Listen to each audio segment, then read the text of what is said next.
Dana, our guest today is Miss Lauren Lapkus, who is a good friend of mine, who you know from the Wrong Missy movie that we talk about on the show, who was a tour de force. Very fun to be watching her in that and be a part of that movie. I remember reading it and saying, if this Missy is funny, we are there because it's already written funny. She added so much to it. And she's a real sweetheart and very quick on her feet. And I'm glad you got to finally meet her. She's incredibly likable. And she put the tour in force on that. I mean, that movie, David can't say it, but we talk about it. It was a smash. It got to over 1 billion minutes globally. And we do talk about that. And she just walked out onto the stage of Netflix and crushed it. Yeah. And of course, you were her trusty sidekick. Yes. Trusty sidekick / date that went wrong. Dating gone wrong movies are funny. Dating is funny already. It's just a funny area to talk about when you're in comedy. And and if you can put a movie together, just the wrong text, you're texting the wrong person. That turned into a funny premise, which they got a whole movie out of it.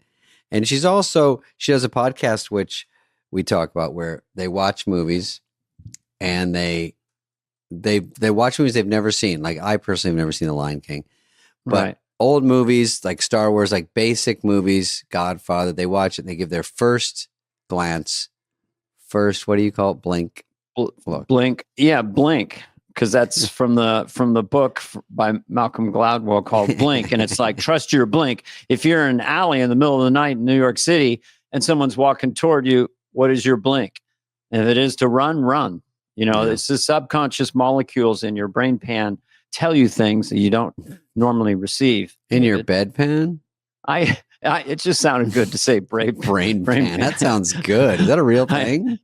That's a figure of speech. Yeah. Your brain is essentially in a skull pan. You could sizzle it up. I don't want to go there. But anyway, Lauren Lapkus is someone you want to go with right now. Yeah, I'm just interested in this dynamic. So, did you guys know each other before Wrong Missy? Just a little bit? No, maybe? we met. Okay. We met in Hawaii, right? Oh, yeah. Yeah. So then you do this movie, Global Smash. That's what I say, Global Smash. Well, wasn't it? It was like 1 billion minutes. It was 1 billion minutes. Yeah. I like saying Global Smash very casually. Did this thing, Global Smash. I did this thing. People watched it for 1 billion minutes. They never turned it off. One person. Because it was a big, funny, silly comedy. And, they don't make them like that as much. They really don't. That's a cigar. That's the problem. It's this metaphorical cigar. But I find that in the kind of like war zone, it's like the army, not literally save your letters, but how bonded you get when there's, it's your 18th hour on the set. I mean, so you guys have a thing that you share. And so I'm just wondering what it's like to reconnect now for the first time since the premiere for Wrong Missy.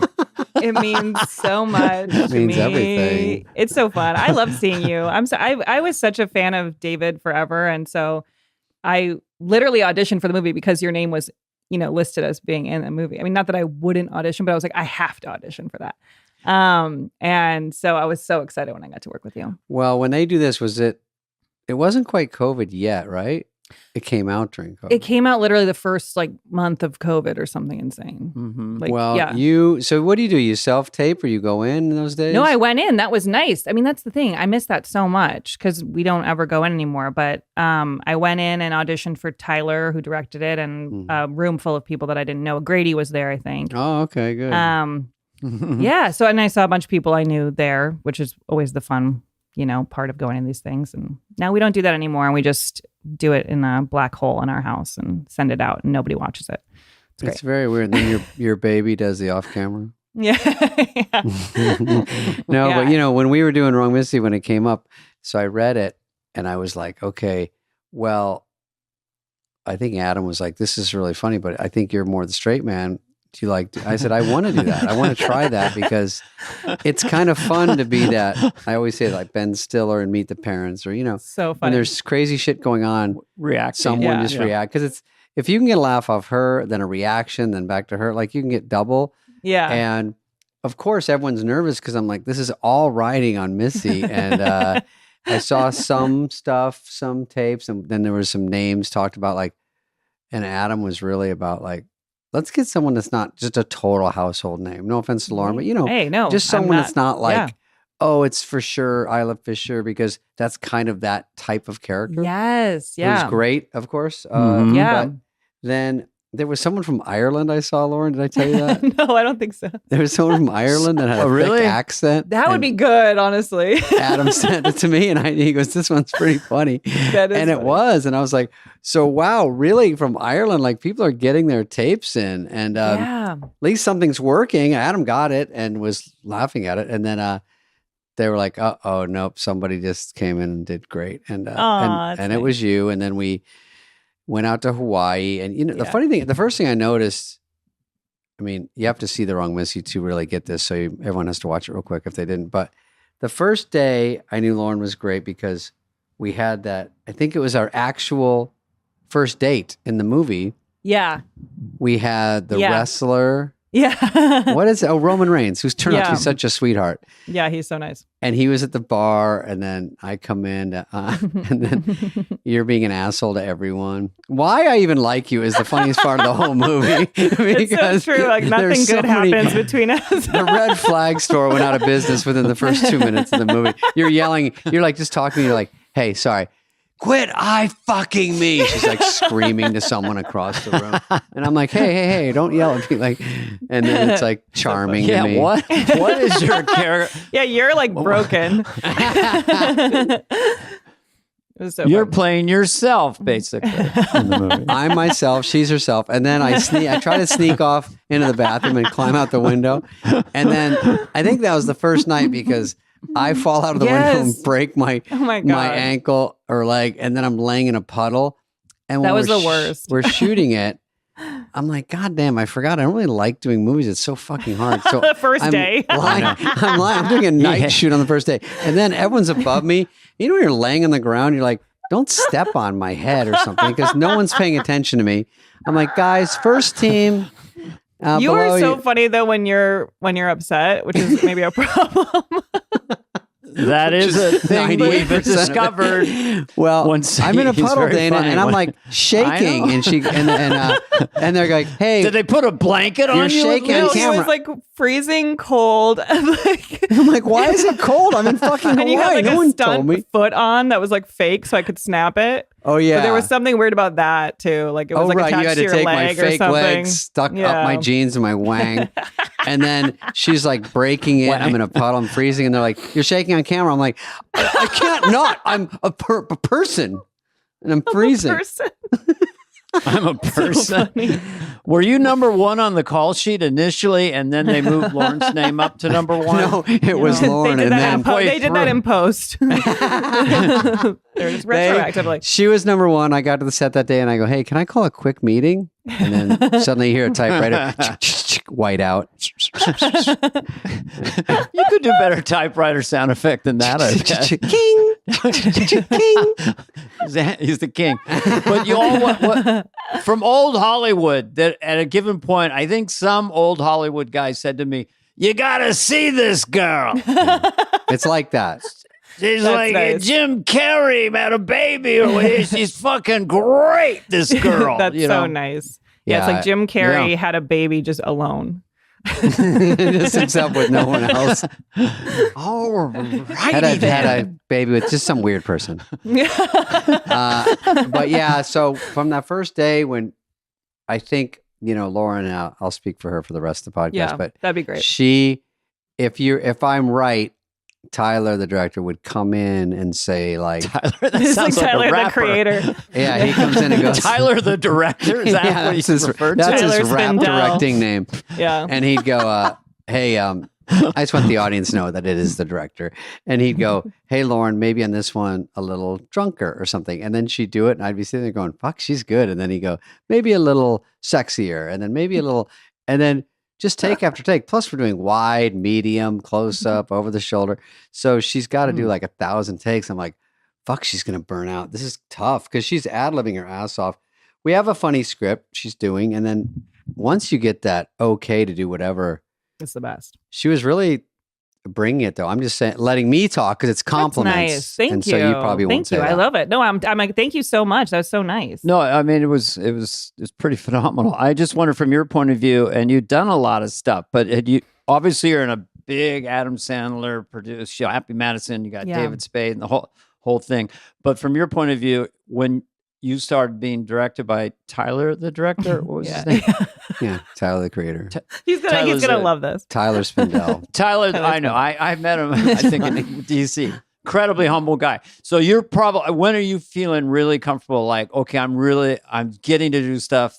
When are you feeling good? Like, you're landing. You're not getting fired. Are you going back to the monitor and checking yourself? No, or you I don't think so. But I think on the first day I felt good because the character's so big and I have to like go. You have to commit so hard.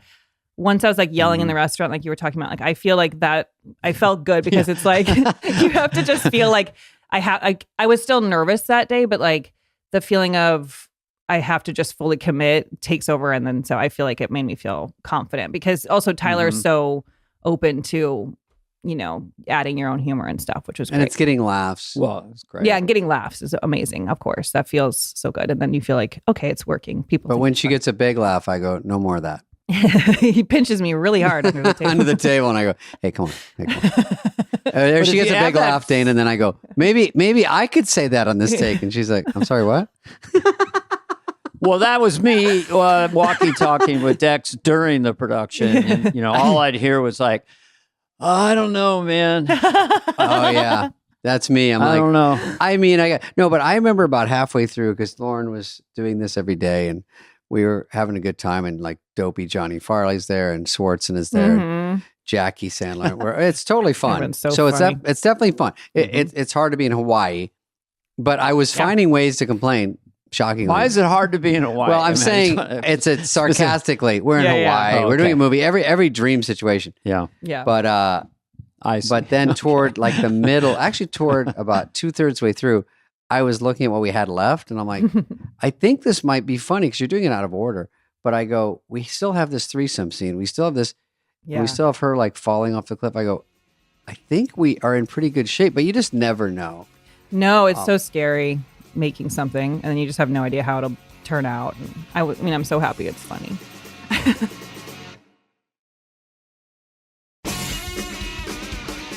But tell us about the time when you were wrapped in quotes, and then oh my god, they said, "Can you stop by?" Well, because by the end I felt pretty beat up. Like, I mean, because it was a lot of physical stuff and. I like waterboarding myself in the hot tub or whatever. And like, that was a hard day. Remember when you couldn't sink in the tub? No, I couldn't sink. I couldn't stay down. And then I was like, going to cry. In and she's supposed to be floating under the water, which is impossible to do. We found out. And she's coming up with that shit on her face for Hellstar. I couldn't do every it. time I walk in, like, Lauren, we can see your nose. Like, Lauren, you're not totally submerged. Oh my God. She's like, well, I'm dying. I know. And I really hate being underwater, which I didn't tell anyone. I just was like, I'm fine. Like, I don't want to tell anyone because it makes me feel more pressure if people are aware that I don't like, you know what I mean? Like, it's just like the whole thing. Like, I'll just suffer, quietly. But then I was like texting you, like, I'm crying. But it was hard. But then, at the end, then I had to get in the ocean, and the ocean almost drowned me. Like, I had to like be knocked over by the waves. It was getting dangerous. I was being swept down, and there were two guys who would like catch me on either side to make sure I didn't like fly off into the distance. But and I had like 4 stunt doubles who were amazing, by the way. Remember when I walked back? I walked to the set my one half day I wasn't working, and I go, let's go to Sandy Beach and watch her get pummeled by waves. And then they go, I get there, I go, I used to go, when I was in Hawaii, this is like a shore break, dangerous beach, and there's signs everywhere going, do not walk any further. And they're like, let's get Lauren in. It literally had like cones all over the beach that were like from the city. It wasn't like our cones. And then I see a stunt woman walking up going, I'm out. And like, what do you mean I'm out? Or like, get somebody else. They did have to tap out. Because they were doing it like a million times, and they couldn't take funny. it. But but it was totally fine. At the end, what you were talking about though is that like I'm like, I'm done finally, yes. And then like, oh, you just have one more day, just some like quick little special effect thing. And then I get there and they on the way to the airport. They put me in like a it's like a Harness. circle. And I'm holding on with I'm like holding on to all sides. Like Cirque du Soleil. I don't know what the fuck. And then they started spinning it and they were just getting they wanted to get my face when I'm flying off the cliff and going around in circles. And so they were spinning me in circles, head over feet.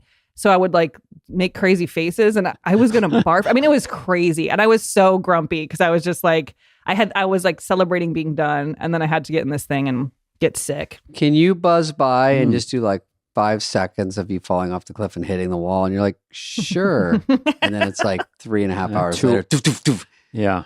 Yeah. I remember going, oh my God. Because I would try to stick up for Lauren because I knew she wasn't going to say anything. Yeah. And I'd be like, I think maybe we're pushing her too hard. But, listen, when all the dust settles, the movie's it was all great. worth it. It was Yeah. all worth it. And then I didn't get to do anything because of the pandemic. So, I was happy it happened. I It was didn't good even times. fucking celebrate. I lit I know. a I lit flare in my yeah. house. I lit a tea light. Did it open to 1 million minutes and build from there? Dana. Or was it? How did it? Or did it slowly get to the billion It's a minutes? I think it was minutes. pretty fast to the billion. Well, they go, you can tell because Scott Stuber, who was running the studio, called because he called me on Father of the Year. And it's, when the guys, the high ups call, they don't call you with bad news. They call and go, hey, Wrong Missy is already number 1. And I was like, oh, because they just started putting 1 through 10 at the bottom. Oh, yeah. So with Father of the Year, I didn't know. And he just goes, it's doing great. I go, it is? Is it started? And they go, yeah, it started this week. I go, oh, It okay. started. Because of Netflix, I didn't know. There's No, no it's real weird. Just rhyme or reason. And then with Wrong Missy, and then Ted called and said, it looks like it'll be number 1 in the world by tomorrow. I'm like, what? And then I get people sending me a photo on DMs, like number 1 in Italy, from their Yes. TVs. And I'm like, holy shit, It's so really? cool. It's so cool. It was the best. that was fun. It was And the then, best. So you didn't have to do a press tour because of COVID and so forth and so on? I did some stuff on Zoom, but I feel like my internet was Zoom, yeah. 1% working, and I'd be like, I don't know that anything actually Or- televised. Spade, wrong. Yeah. Spade. What? You hate Spade? Cliff. Yeah. How many minutes did you do in Thailand? I mean, what was the total minutes? I don't even know what minutes are good, to be honest. I I don't know what's read good. that some I saw some chart. You were top It was special. 5 It was a special all time moment. or something. right. It was so cool, something man. that minute wise, we're all appreciate the minutes. We're all just looking for our next me and David Spade movie now. Yeah. Well, if it wasn't okay, 2 questions. Yes. One is, if it was a sequel to the Wrong Missy, what would be a pithy title rather than just Wrong Missy 2? yeah. Like the Wronger Missy. Yeah. Or if they put you to, I'm just thinking out loud because I used to be a studio executive. We put these 2 buttes, these 2 cutie pies in another film. They play different characters. Yeah, I think we should reverse And- roles, and you just do Missy, and then that's it. I think one of the The Wrong Mister. ideas was we get married and then Oh, yeah. you've calmed down. And in the first scene we're having sex and we realize it's your Don't whisper we're It's having your- sex. it's We're your having sex. twin sister who came in. Yes. So now you're normal, but you're playing your sister, so it's the same movie again. But I like that idea. But she's crazier. And then Yeah. she puts a hex on me, and then I spin out and go act like you, and then that gets crazier shit. And then we going should on. have we have 4 quadruplets who are all like me, and they're all crazy. That's it. A twin, the Wrong Missies, and it's 2. Yeah, And one is very cool, and one is even crazier. All right. let's do it. Or I cheat and it's the wrong mistress, and then she's crazy. But it was me, and I had a mask on. Yeah, exactly. I mean, there's so many ways There's to just go. so with it. Or much you to work do. at a There's so Vegas much there. hotel in the summertime, and you have a mister, and you go around The for high wrong rollers. mister?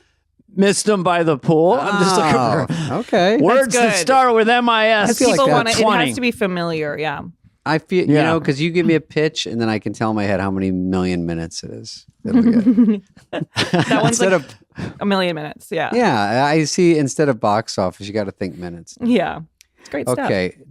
All right, that was our that's about the Wrong Missy. Missy chunk. Lauren guest today. does a show Lauren. called Newcomers. I do. We thought this was If interesting. I was not doing this podcast, I'd want to do a podcast like that. Yeah, it's so fun. So it's 'Cause me and Nicole no. Byer, who's a comedian who's hilarious, and she hosts Nailed It, if you've ever seen that cake disaster show. And we watch movies we've never seen that are very popular. So we started with Star Wars because we had never seen any of it, and we've now seen all of it. And then we did Lord of the Rings. Wait, and you've seen all of one Star Wars or all of the things that can gross. possibly be. No. Yeah, it's a lot. Yeah, Every movie, every Star Wars movie. every movie. I think we did I something wouldn't like do 20 episodes or something. There was a lot. Jeez, Peasel. Yeah, Whoa. I know. I couldn't believe all the things, but now I get every reference to Star Wars, so it's really nice because doing improv forever, like guys just love to reference that shit. They And love that. You just So- go along with it for years, and then now I understand. Okay, let me give you a pop quiz. Yeah. Oh, God. What Oh, Star God. Wars was this from? Yeah. Chewie, get us out of here. Sorry. I think that's from the first one. Isn't it? I can't do. Chewie, get us Chewie, out of get here. us out of here. Yeah, that sounds like I think the it's the first one. first- Yeah, Where's that this one sounds- from? Ready? I love you. I know. First one. Oh, good first one. Yeah, yeah. What about where Chewie gets rabies? What about the one where the holiday special where Chewie's dad is like jerking off to like a movie or something? I don't know if that's a real Star Wars. I don't know if I've seen that one. Lauren. It's real. It's real. Chewie jerks off. There's like a grandpa Chewie, and he's like watching something like titillating, and he's like, "Roar," like it's real. That's what I do. Jeez. First comes Chewie, then comes jerking off. Landed on me, no. The Force not happy, yes? Yes. Yeah, he always adds the yes or no at the end. It's very funny how Force they is wrote strong, Yoda. no? I know. Everyone did Yoda Classic for a while. Yoda. Yeah. Well, we Do you do a Yoda, Lauren? Yeah. Do you have I've a never Yoda? tried it. I think it's like. Clear.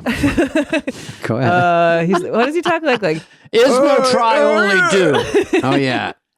Is no try, only it's do. no try. You know what? We did just watch. We did a whole sports season, and we just watched Rocky. And I understood for the first time why everyone did Sylvester Stallone impression. I always knew his voice was like fun, but I wanted to do it all the time. Like after watching that, like Let's hear it. so fun.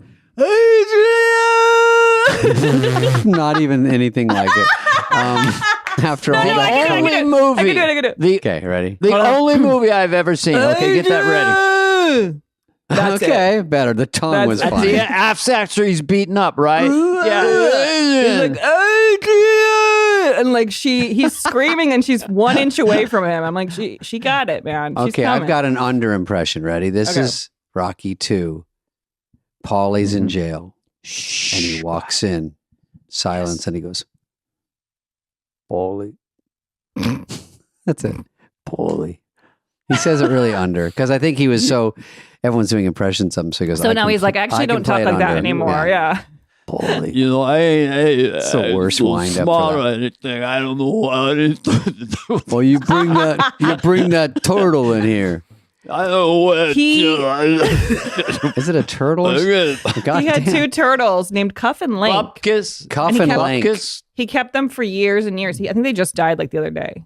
Like they actually were like 35 or 40. I saw him at Comic Con. Cuff and Link are like they were 50 when they did the movie. They died. They were go to signing 100 shit at Comic Con. They Yeah, go to they're 150.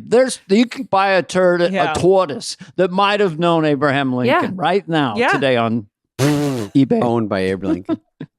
Yeah, I'm Abraham Lincoln. I got me this here turtle. Did you guys do The Godfather? That's a big dude movie. Did we do that? No, I've seen that. Oh yeah, I actually watched that. Yeah. But we did all of Scorsese movies for a season, which I had never seen like anything. Wow. And that was good. That was fun. Which one rocked your world of the Scorsese's the most? Goodfellas was the best. really? movie. We loved it. What do you think it should be? I was thinking of Serpico, Dog Day Afternoon. Are those just? I haven't seen Pacino? those. What am I like? Am I like some kind of clown to amuse you? Just that scene Yeah. alone Weird. Yeah. could go forever. Yeah, Nicole wants to marry You know. Joe Pesci right now. Oh, she loved him off of that. Yeah, she loves Yeah. him so much from all the movies. She's like, I want to marry him now. I don't care. But yeah. They were allowed to ad lib as long as you said fuck. Is that true? I don't know. It seems like It it. feels like it. He's in the Yeah. middle. Is that no? That's Casino. We're in the desert, and Joe's like, where do you get off getting on fucking TV? You're on fucking TV every day. And he goes, you got to keep things quiet. He goes, me, you're on TV. You fucking. And they're just screaming at each other. Yeah, 20-minute that takes. what a fun thing to do, just to see all these movies. I mean, De Niro's underplayed neurotic guy is so funny and good. It's very satisfying because it's all stuff that like is just so much in pop culture that I've just missed because I watch reality TV every day. And so to be like, and then it always feels really good when you're watching a good movie and you're like, oh, it's so nice to watch like a good movie. I just watch so much Bachelor and stuff. And I'm like, oh, there's a story here. Like, it's so calming. You watch 90 Day? I do. I was really into 90 Day for a while. I had to pull back. I only have so much time, but they have so many spinoffs. Sure, yeah. What's the one that you watched that you hated? Any movies you hate most of them? We need a trender. Oh yeah, no, you want to put something on Instagram? We don't like everything, but we try to see the good in things because people get defensive. I love them so much. Yeah, that's true. So even The Irishman, which I knew was like 1,000,000 hours long, I actually liked it. It was just really long, but we try to find things to say that. Well, are everyone's positive. good in it, so you go, it's Scorsese, and it can't be horrible. Of course, it's great acting. So I think the funny thing with that was like the de-aging that they did, like all that CGI, where then like Robert De Niro or Joe Pesci was like calling Robert De Niro kid for like half the movie. And I do that on my Instagram. When you look at that, you just would any of you ever, like, under nervous circumstances, get in the front seat of like an Oldsmobile with a guy behind you? Get in the front seat. Yeah. No, I'll sit in the back. Oh, no, yeah. Get in the front seat. They always choke so I can you, right? kill you. Yeah. It's always a wire around the neck. The wire's not the way to go. Yeah. Are they surprised when the wire is coming over their head, going back to their neck? It can't. I didn't see it coming. What is it? Is it Goodfellas where they take Pesci into a room? No, they take him out and bury him in a... Oh my God, that's the saddest part when he walks in the room with his and brother he or doesn't something? realize it's happening. Oh, yeah. And then there's like a sound like, oh, or something. And then he gets shot and you're like, oh, it's so sad. Nicole cries. Okay. Have you, just because you were talking about getting in the front seat, have you seen those Waymo cars that are with no drivers? Have you talked about this? No, but I'm scared of them. Yeah. It's so creepy. Would you get in one? I know people who have gotten in San Francisco, and they're very nervous for the first few blocks, and then you get kind of used to it. But I'm not in a hurry to get into one. I know, it seems weird, but then sometimes I think it's safer than like a random guy on Uber. I'm like, well, it's just nobody. It's harder to get raped. I couldn't. I saw one where they say, here's a carless car, whatever it is, driverless car, and it goes up and people are in the back, and then they floor it, and it floors itself and hits a car in front of them. I'm like, oh my God. Oh, I don't want to hear about the glitches. Like, no. It's not supposed to do that. Well, No. shit. Yeah. It will all be driverless cars. Yeah. Very soon. Probably. 10 years. Oh. Yeah. Mm-hmm. Good Lord. Lauren's not going to like that.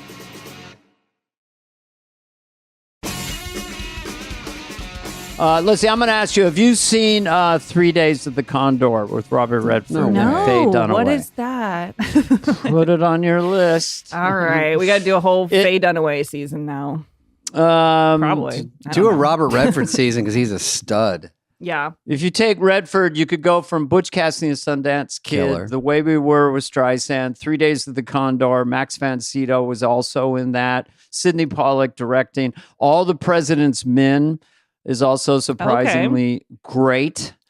And, well, just start with those. I think you said about 10 movies that I should do, so I'll just start. Well, have you seen Alien? I have seen Alien. Yes. Okay. That's a good one. I just saw Alien Romulus, and I liked it the first time when it was called Alien. It's the exact same. They go up, some people come back, and they go, we're going to go on this planet. We got to grab some stuff. And I'm like, there's going to be aliens on. They go, they're all gone. Don't even worry about it. They get there, and there's the eggs. I'm like, this is exact, Exact, but way more cringy when she gives birth to the alien and it's half human and half alien. Did you see it? And it's don't see it. It's 10 feet tall and then it's going back over the mother. Was it trying to have sex? Are you with its talking own about mother? Romulus? Disgusting. Yes. Oh my that's God, I might have- that's not like Now the you wanna first see it. alien. I think I That's tapped out nasty. Too much gooey eggs and Oh, it and grosses me mutations. out. That's sick. Yeah. by then. Lauren, I have a real question. All right. What is The Haunting? And tell me about it right now. Haunting is a podcast that I host where I play a dead influencer. Of course you do. Right? Named Teresa, who is trapped in between heaven and hell because she hasn't gotten verified. So she is trying to get verified. And so on each episode, you hear about my life as a dead influencer and my current struggles. And then you hear real stories from people calling in with ghost stories. So it's like my part is scripted and then the other part is unscripted and it's real ghost stories that are very chilling. Oh, ghost Yeah. stories are good. Dana Yeah. has one, but yeah, Do you ghost have one? stories are Tell me good. a ghost story. Tell me a ghost story. This is pretty quick. San Ysidro Ranch with my wife. Never had any encounters. So I just feel like I awaken and I have this weight on me, nightmare, like a horse on me. I didn't Ooh. think horse. I didn't know that was relatable. And it was just holding me down. My wife's asleep and it felt not good. But I got up and I thought, okay, that's a waking dream state. Uh-huh. Okay. Didn't happen. Use the restroom, come back, feel like I'm as awake as I am now, Mhm. get back in bed, and then it comes back. And I'm totally, this is not, in my mind, this is real. Oh, and God. then it's like pounding on me. It's like springing on me and finally lets me go. And then I just turn to my wife, 5-star hotel, middle of the night, we got to go. And she said, okay. Oh, I love that. She's so supportive of you. Pretty good wife. Yeah. Do you ever think And I about told- that after that? That's Because so it's so scary. scary. God dang. No. I've had another one where in the house, God, why is everyone still sleeping? There was a boombox in another room and it sounded like, and I didn't know about white noise, but it sounded like it was between channels and it was really loud. Like, I go, why? God, no one I hate hears it this. already. I hate So I this get so much. I get up, I go into the room and then it stops. No.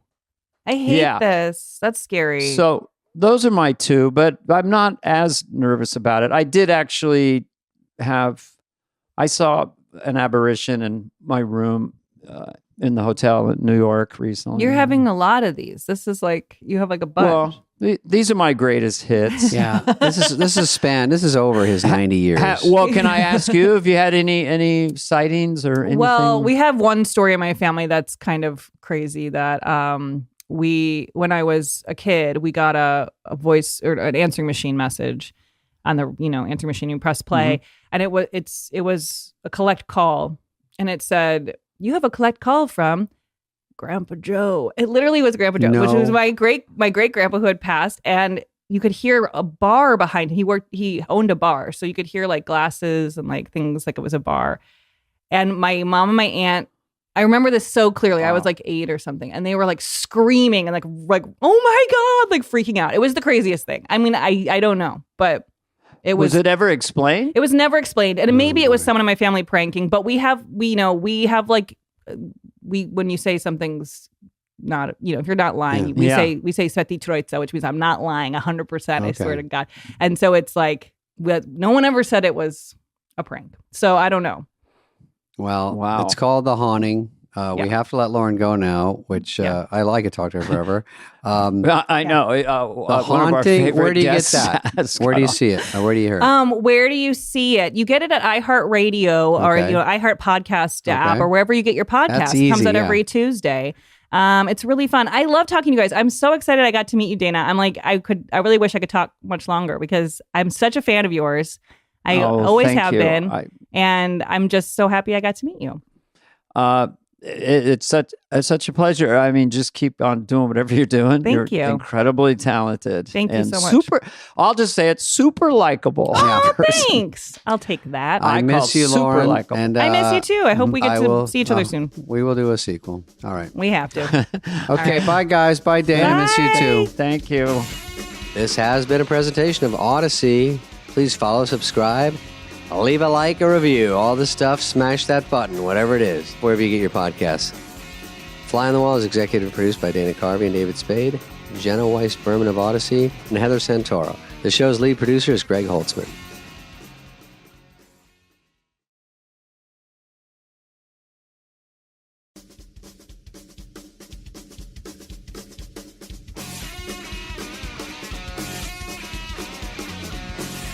Looking good. We have guests. You do this. I was shocked that you and Pete have done 628 episodes. Just the fortitude Is of that. Is that true? That's many? what it said. Episode 628. Yeah, haven't made a dime. It's coming. Our guys tell us it's coming right around the corner. Just patience, man. I mean, you got into this for money? Yeah. No, listen, I actually didn't. We just started doing basically a phone call. He lives in Fredonia. I live in Los Angeles. And we're like, you know what? We have such a great time talking to one another. Let's just record it and we'll put it out there as a podcast. And we did it once a week for now going on 12 years. And we just have fun doing it. It's not. Well, wait a minute. Do you read ads? Yeah. Now you do. Yeah. You read ads and still making nothing. I mean, you got Masterclass. You got what do you got? You got ZocDoc. You guys got ZocDoc. We've been there. We dated for a while, and then we broke up. We got we sort of just they ghosted Blue us. Nile, right? Blue Nile is our biggest one. Yeah, Blue Nile's good. That's a big one. Diamonds. Mm-hmm. Yeah. So you got the original wife. Original wife meaning pre. I never even heard of this situation. My wife's so Same attractive that people thought she'd be the second wife after I got some fame and money. I go, no, original wife. Like, oh, okay. But you had done one special, but you weren't Sebastian at that point, right? You met 2009.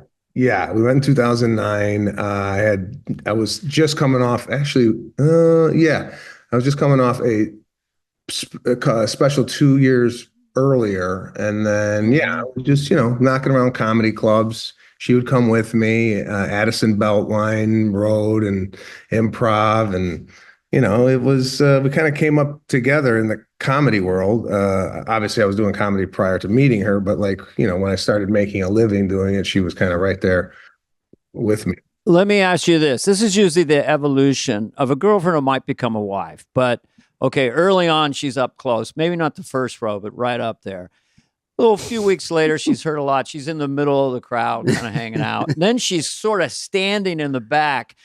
Eventually, she's in the dressing room for most of the show and asking you how it went. And then she stops coming. That's everyone I know. Yeah.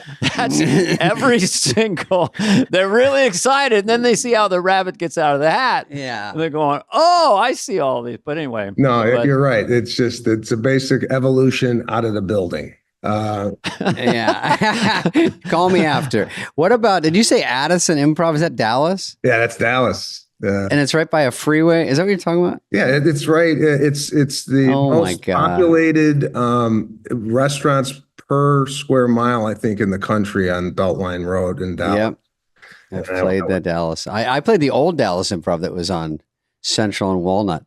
And then they opened Addison. That's how old I am. And then I started playing that one. And okay, wait a minute. I love Dana, go ahead. Spellbinders in Houston, anyone? Bill Hicks was my dandy little opener. No way. I was temperamental in those days. I got a hold of his collar and said, "You ain't going nowhere, kid." Oh, good.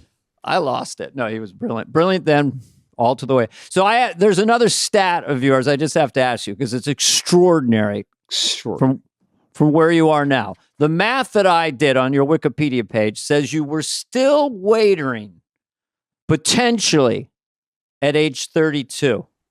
Yeah. Okay, that's extraordinary. I was waiting tables. Yeah, around 31, I quit the Four Seasons Hotel right here in Beverly Hills. So I was there for 7 years in the Windows Lounge, delivering chicken satays to every celebrity in town. Oh, I love it. I love it. I would do comedy during my break.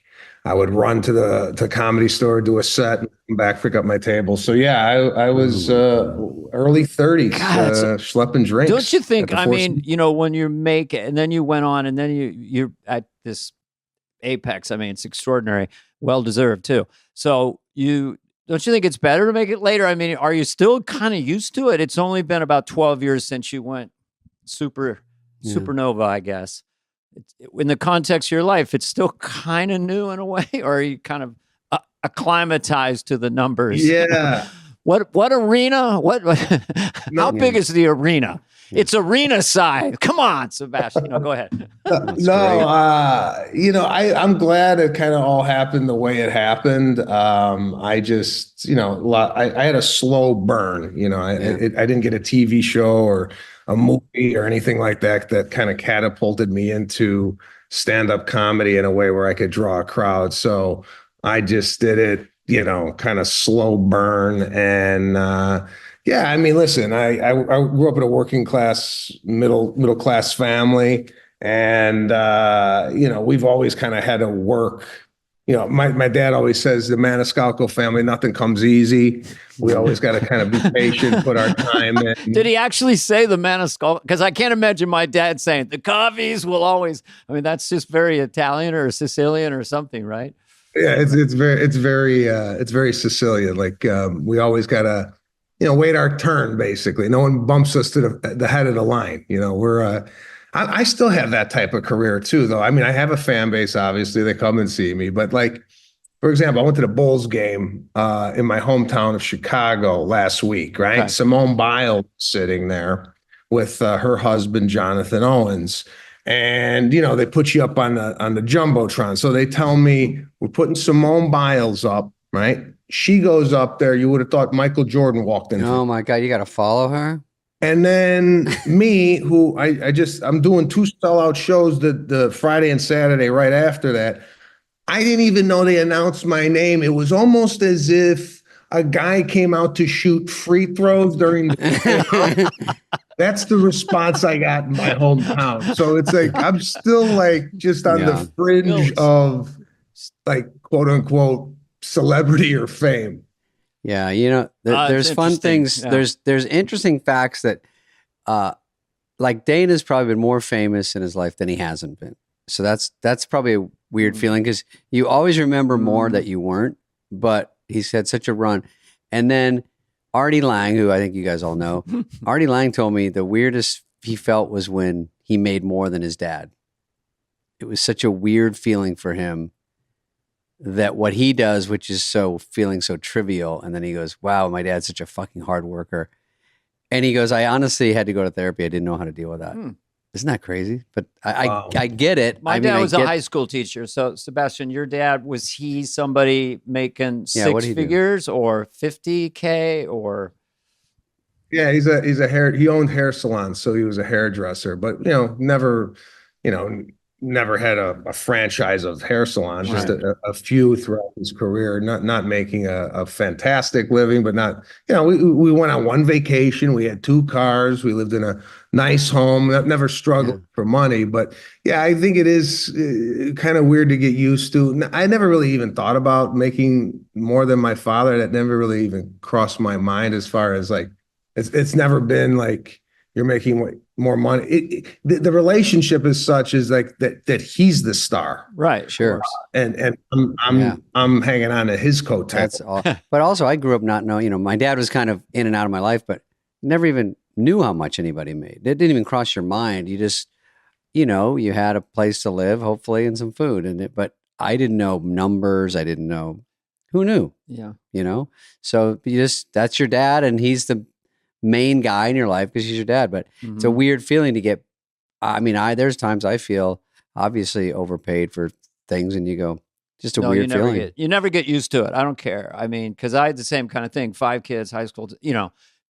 2-day-old baked goods, not 1 day, but 2-day. My mom would go Old County Road. Never had a new car, but we were super happy, man. We got a color TV in 1965. We had an antenna. We couldn't really see anything, but it was colorful. Antenna. But I think I asked my wife, and I don't know who you would ask, but I always, once in a while, I'll ask her, In 1979, when I met her, I was in college just trying to do open mics. Robin Williams was creeping around, making everyone feel like, why am I even doing this? And I said, did I ever say I wanted to be rich and famous? Ever? Nope. No. That was never the goal. It was to become a middle act. Mm-hmm. Me too. Goal, and then to become a headliner. Mine was just middle. So, Yeah. David, go ahead. Speak to that. Yeah, I don't think the people that have talent and are in this just for the sheer joy of making people laugh are ever looking for fame and fortune in that way. I mean, obviously there's some outliers, but you know, in a day and age now where everybody wants to be famous for I don't know what. I mean, you know, I feel like we're kind of like the last of the Mohicans in the sense of we actually had to work going to the club, working on the act, the timing, the nuance, the heckling, or whatever it is. But now apparently you turn your camera on and you eat a meatball and you tell people how good it is, and all of a sudden, you know, you're just as famous as the guy. That's so demoralizing for the young people, because I talked to some talent managers a while back and I asked them, does talent matter? And they said, no. They think in a long career it does, but no. There's a kid he's handsome. He opens up jars of pickles. He does 7 figures. So what do you do with that? The impressing, if your kid goes, oh my God, the guy that drinks pickle juice follows you. That's like the biggest victory of your life. You're like, oh. Everyone was good when I grew up. Don Rickles was good. Carson was good. Frank Sinatra. I mean, all great. But yeah, that's so distortive. So I don't want to go to my go ahead. 1 second. Since you've been around entertainment for quite some time, have you guys ever run across a Sinatra? Do you have like a Sinatra story? Did he ever come in? I have a weird one. It's a little dark, but so this is a cigar metaphor. Sit back. You're not going to see what's coming. So it's 1998 and I'm getting a stent in my artery at Cedars-Sinai, which, you know, it happens. I'm fine. Don't worry. So I'm there. I'm just in I'm on the ward in my room reading a magazine, and there's this hubbub. And hey, what's going on out there? He goes, Sinatra just checked in, you know. And they put him in the room next to me. And so I was just listening. I heard under my breath, win. No, he didn't win. But anyway, he passed away that night. It was May 8th or 10th, 1998. Crazy. Not in my arms, but yeah. In my arms. So, did you go in there and cuddle him? I wanted to, man. I became an Army issue hyper fan at age 40. Before that, I didn't get it. And then when I got it, I really got it, you know. But I did ask the cardiologist there, world class. I go, what was Frank Sinatra like as a patient? And they were Indian. They're brilliant. They're still friends of mine. They go, it was very tough, you know, because you give them the thing to blow in and see what your lungs are. Hey, get back, doc. I'm going to blow this further than anybody's ever blown these bubbles in their fucking life, you know? So I don't know. Do you have a Sinatra story, David, or you, Sebastian? That's I do mine. not. No, I never ran across him. Was your dad a super fan? Because Italian, No, I mean, we listened to him, but it wasn't like, we didn't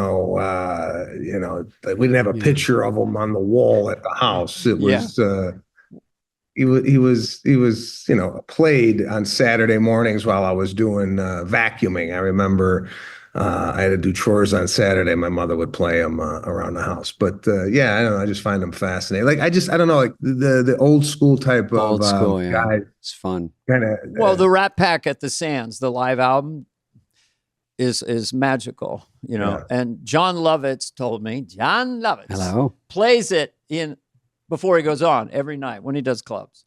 He plays that to get that vibe of Sinatra and Dean Martin and that the coolness of that. But can I ask you a question? Because I'm just sort of curious, just to put a picture on your childhood, you know, working class. How many siblings did you have?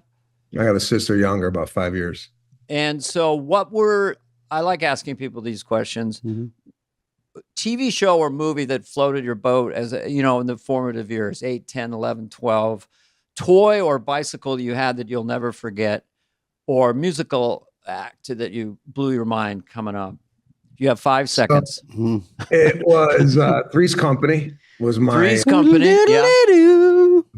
John Ritter is magic. Did you ever meet John Ritter? Never met John Ritter, but heavily influenced by my physical comedy with John Ritter. A bike, or did you say a toy? Toy, He-Man. I grew up in the He-Man era, so not Stretch Armstrong. He-Man was a big He-Man doll. He-Man. I used to play football like with my He-Man dolls, so it was like, like He-Man. We might have gone too far. He-Man for 5 yards, and then an entertainer would be Michael Jackson. Growing up was my vibe. Can I tell you my Michael Jackson story? Dang. Is it the Holiday Inn?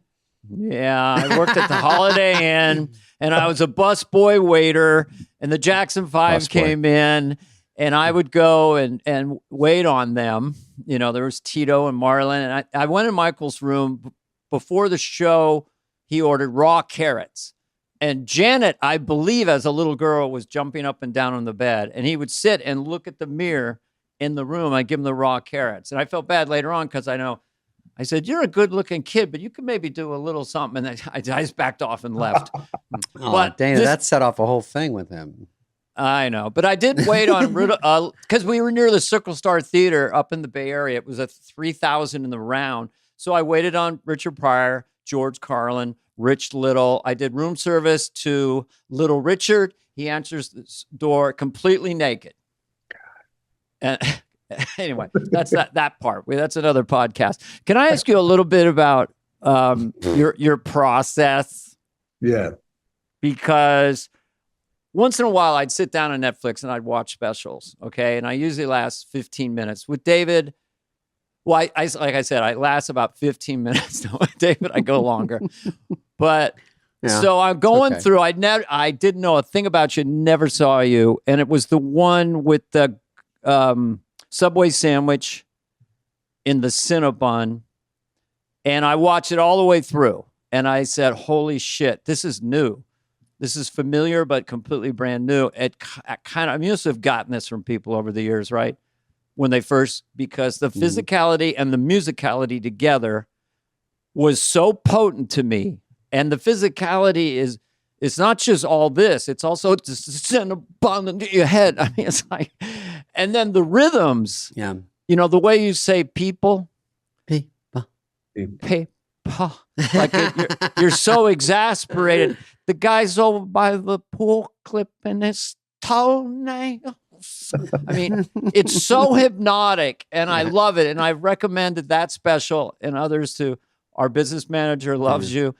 And two things. One, so then I said, I showed you to my kids. I said, oh, this guy, Sebastian. Then I said, let's find out where he was. So I watched you on Craig Ferguson doing stand-up, and it was all there, but it wasn't 2.0. It wasn't extrapolated, but everything was there. So the confidence leap was huge.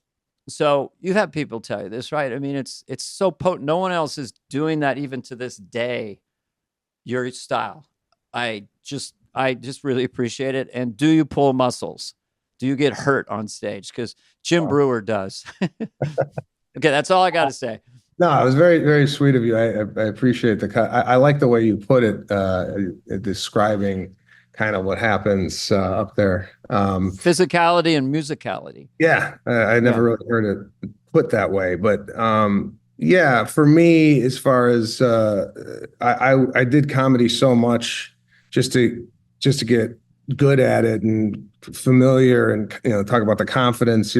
I noticed when I started moving a lot, people enjoyed that, and it was a bit of a surprise because maybe you wouldn't suspect it coming from a guy like I was just kind of up there. I was kind of dressed nice, and then I would do a whatever, and then I'm like, oh wow, I'm getting some response here with the movement. And then I guess what happens in stand-up comedy, you just become you try to get as comfortable as you are just talking with your family. So that's kind of how I equated it to, because they would look at me on stage and go, "You're much funnier when you talk to us," and I was like, well, I got to get used to this. It's something that's very new to me.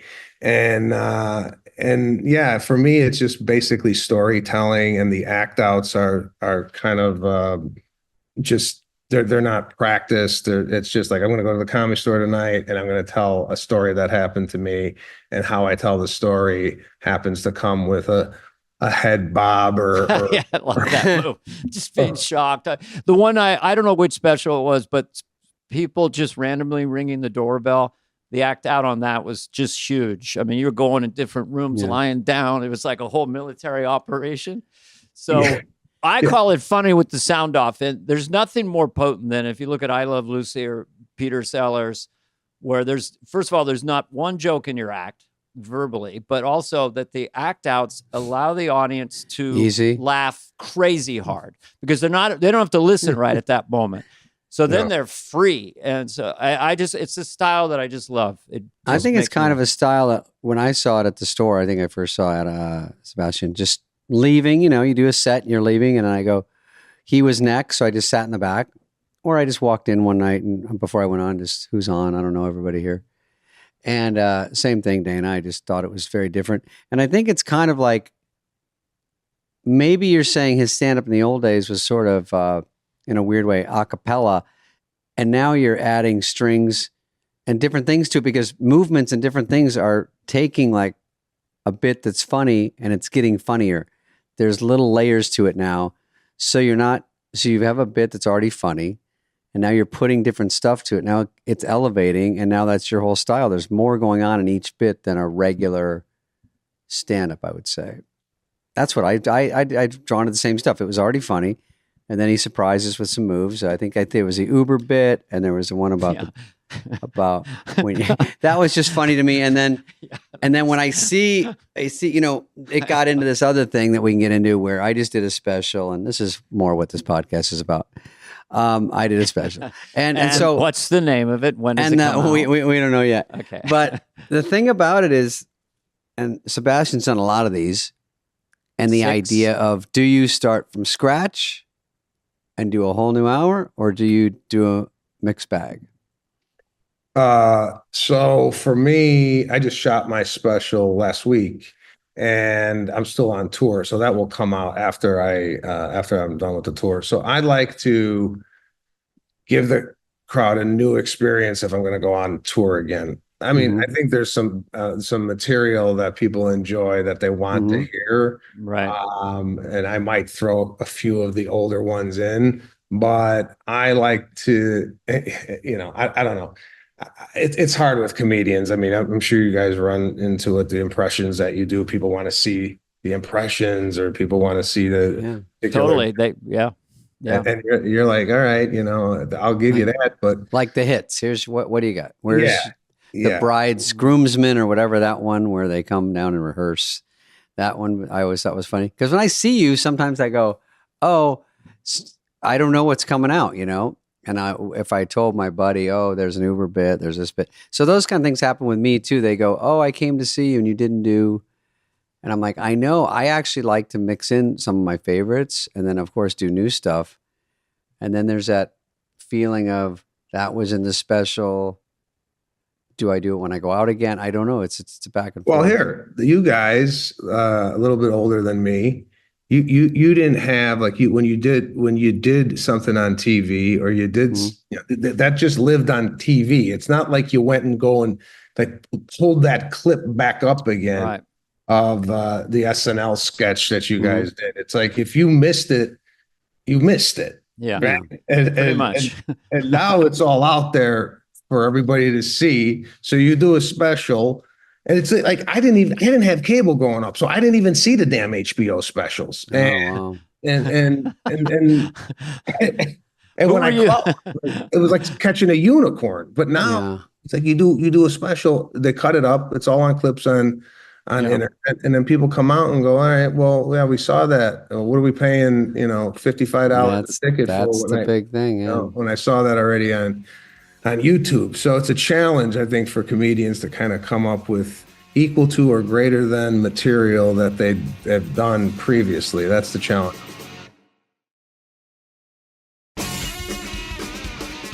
Ticket prices are a trip, right? Because I was said, "Oh, I'm just trying to warm up, so I'll play this casino in Oroville." And then I see the tickets are like $195. I got notes on stage. I'm working my old characters. It's a little bit like, guys, I'd rather take a little less and not feel that fucking pressure. Yeah. Am I going to give you $195 worth of comedy? But I will observe one thing about you, because you don't have any punchlines. It's a little bit like with me chopping broccoli. People still, I don't know if you've heard of it, but it's this goofy song. And there was no joke in it. And so your bits have no joke. So it's like Monty Python or something. The rhythms and the physicality, you probably would enjoy some of your stuff more the second time. So I can see why you go, okay, I'm going to do this bit. Maybe you do an encore. Brian Regan had to do that because he had some bits that were just so people just wanted to hear him. And even before Twitter and TikTok. Yeah. It's not jokes with surprise punchlines. Those kind of burn out. Those guys who do that style, that's hard. But anyway, you go ahead. I think you're right. Sometimes it's just the way people do it, like the chopping broccoli. Everybody could watch that over and over again. I did have a question on the chopping broccoli. When you went chopping, like you did a chopping broccoli. Was that all in the moment there, or was that like planned? I'd done it in the clubs. I think the first time I did it was at the Improv on Melrose, and that piano at midnight started it there. So I was doing it in the clubs for probably a couple of years. So that was just a good representation, but there's no way I'm knowing when I'm going to go, but I knew that I was going to escalate it, but I didn't know it would happen right at that moment. It's probably the way you work, you and me, but it's you kind of have an outline, but you're not totally sure. I know it's Cold as Ice Paradise, and the feeling was so nice. He's a lady I know. If I didn't know her, she'd be the lady I didn't know. And then we get in. My lady went downtown. She bought some broccoli, and then there I'm off. Once I get to chop broccoli, then anything could happen. Chop. In the clubs, I'll do it for 10 minutes with a guitar. Yeah. Or when you did on SNL, I've seen it, but I watched it for the first time a week ago. Did it kill, or was it one of those ones that like Coneheads that doesn't do that well, and then they do it again, then it kills because they're onto it? You know what I mean? They're like, oh, it takes them, because sometimes those are just like weird bits, and then they stick with everybody, and everyone's like, oh shit, that's great. And you go, it never killed because it's so new. They don't even get it right away. It did build. I mean, the character, I had to call it a character. I used to do it just as myself. I'd set it up as rock stars losing inspiration. But Derek Stevens, and then it sort of built after time, but it did well. It was at the end of my first show, but then I wrote a sketch later where Derek Stevens goes to his record company and they tell him that he has to die because they look at the record sales of Hendrix and Jim Morrison. That kind of killed the character, but anyway, but back to our guest. Did you guys on SNL? I mean, do you look at other casts after you guys have left and say, do you compare like, when we were there, it was the heyday, or how do you guys like judge the show after you've been on it? Is it something that you David? I start with thinking they're all bad, and then I go from there. No, I don't. No, it's we've talked about this because we've talked to different generations, Garrett Morris and Lorraine Newman, and then we go newer cast, and it's always about the same situation where some sketches are good and some don't work as well, and then there's some cast members that kind of pop out and some flatline, and that's just the way it's always been. I think I was lucky to have good people around me, but that wasn't for sure known at the time. It was 5 years later, 10 years later that everyone kind of held up. I always think, you know what I mean? I could have some memories of the 7 years I had in there that was really went well and everything. But when I see other people like later on, like Sherry O'Terry, or if I see Will Ferrell and stuff, it's like, okay, they're better than I was.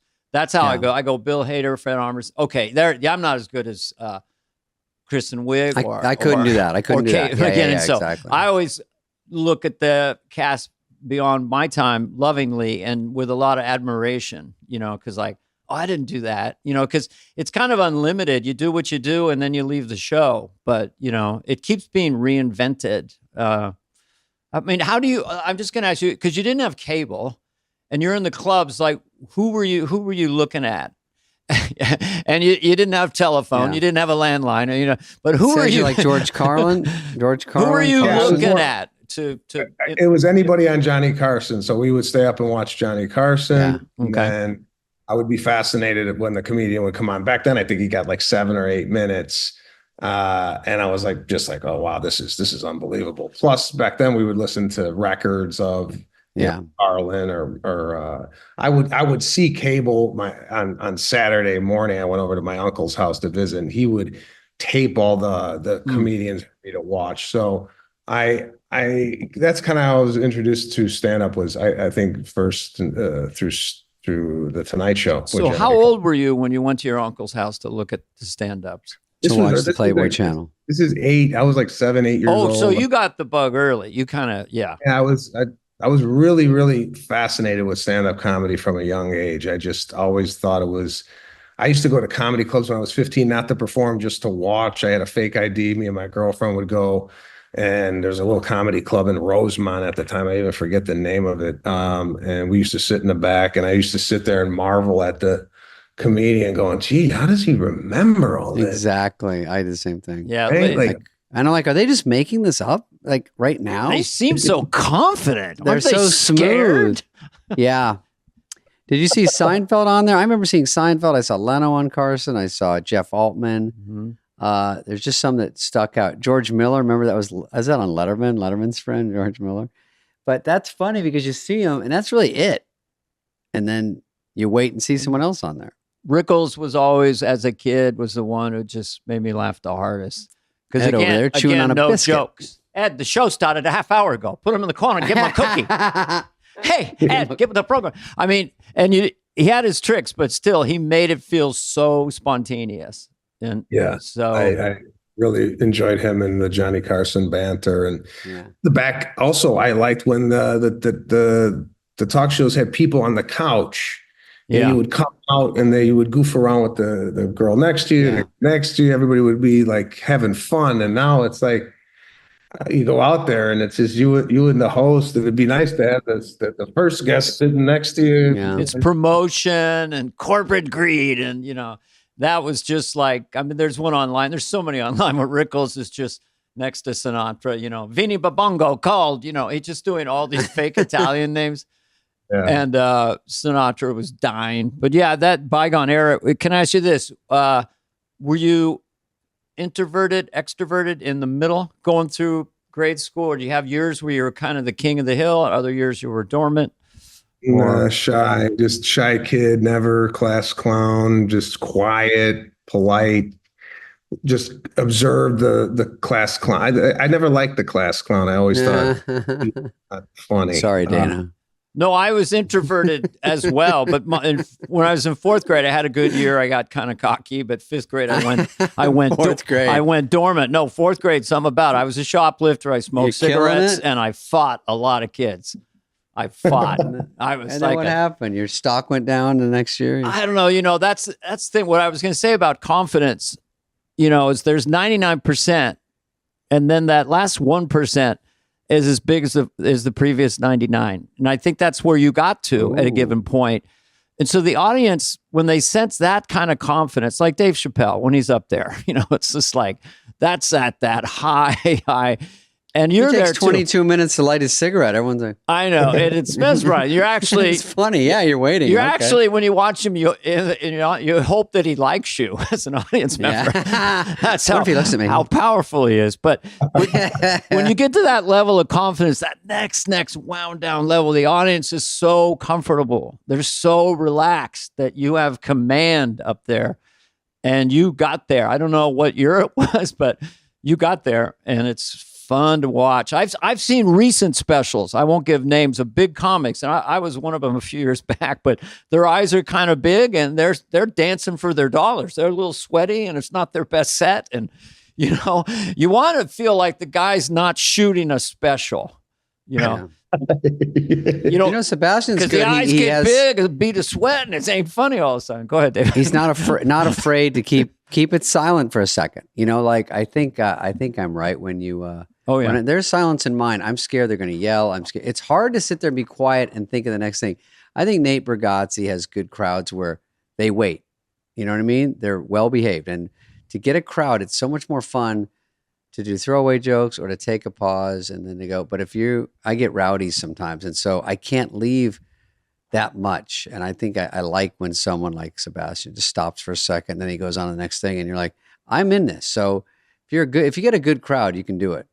Yeah, that's the biggest fear. That I love the silence. It's just, you don't know what people are going to say or do, or someone could yell out something because the audience feels sometimes maybe uncomfortable going, are we supposed to talk now? Or do you forget something? Yeah. They want you to keep fucking going. They get uncomfortable. They're like, maybe this is the time he wants me to yell something stupid. And they're right on cue. You know you're in shape as a stand-up if you're up there and you have a bit and it's killing, and you just in the back of your head, you go, oh my God, if this is killing, I got 3 stacked right behind this. I can really relax now. Oh, yeah. That's a good place to be in. Good crowd is great. Yeah. Yeah, you got to be. I mean, even sometimes you feel like, I don't know if you guys feel like you're doing a bit. Maybe it's one of your favorite bits to do, but it doesn't come. It comes in the middle. You put it in the middle, right? And then you feel like after that, you're like, the stuff that I got after this, not going to be as good as what they just saw, right? No. But you get, at least for me, I get so excited to do that. I got to move it up in the act. It keeps me kind of engaged. And then after that, for me, I feel like, oh man, it's a little bit of a letdown just to tell them these jokes because I know they're not as good as what I just did. So, or you get a weird crowd. Not to interrupt you, I had this the other night. They're either really biting on everything, or you go, oh, they're not biting on this. This is dirty, and they're not biting. And I'm like, uh-oh.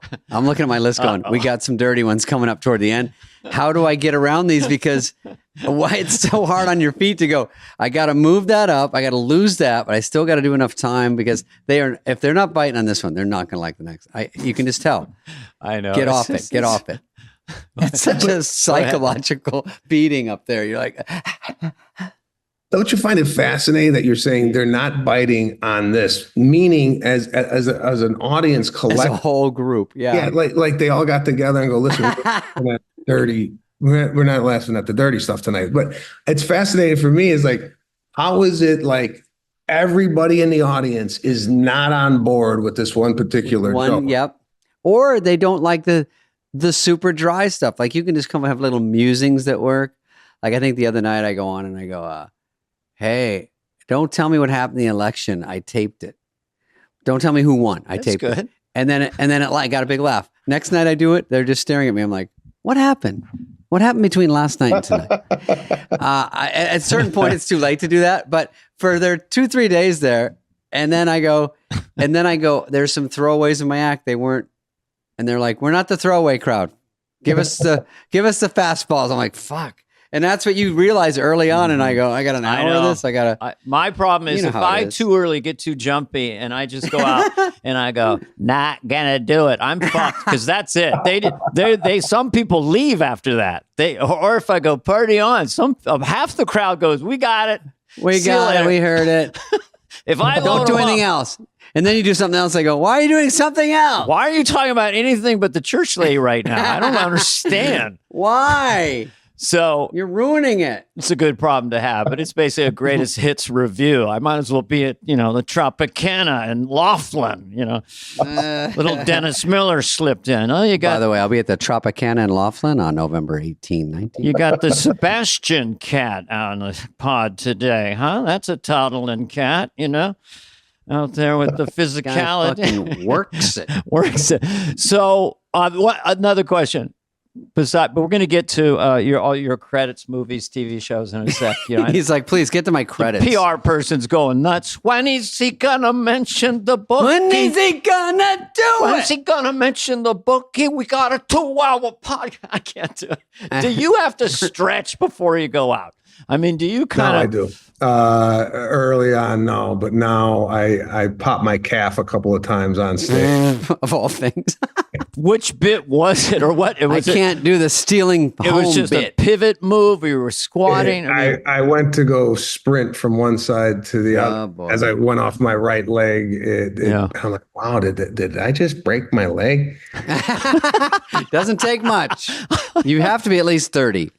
So after that, it doesn't take a lot. You're like, what happened was I turned to grab the computer mouse, and everyone's like, and I go, that was it. I'm old enough that my toes will spasm during a set. Like they just start going out and getting all rigid. I go, what the fuck? That's painful. I can't put any weight on it. So I just go, not gonna step over I'm here. trying to stir up ticket sales on this podcast. I want to see you collapse. I'm going to your show.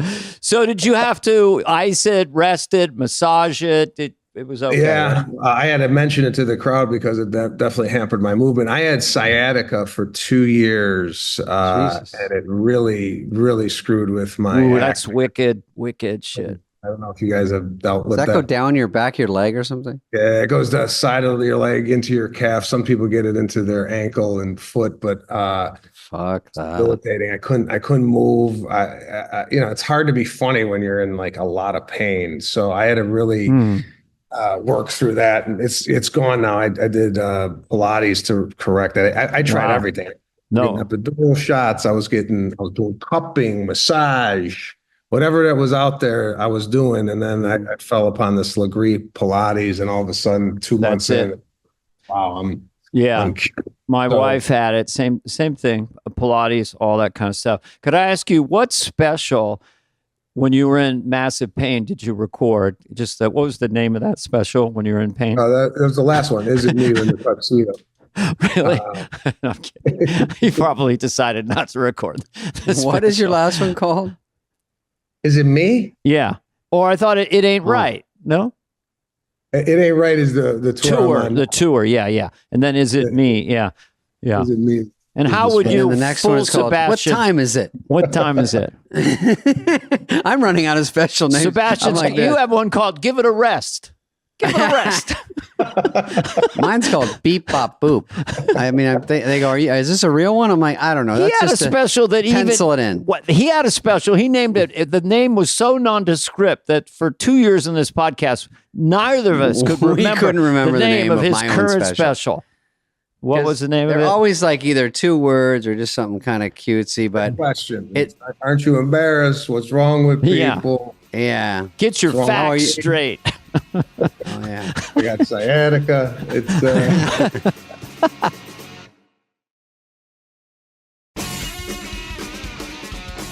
if you name a special, do you have to say the name in the act? That's a great question.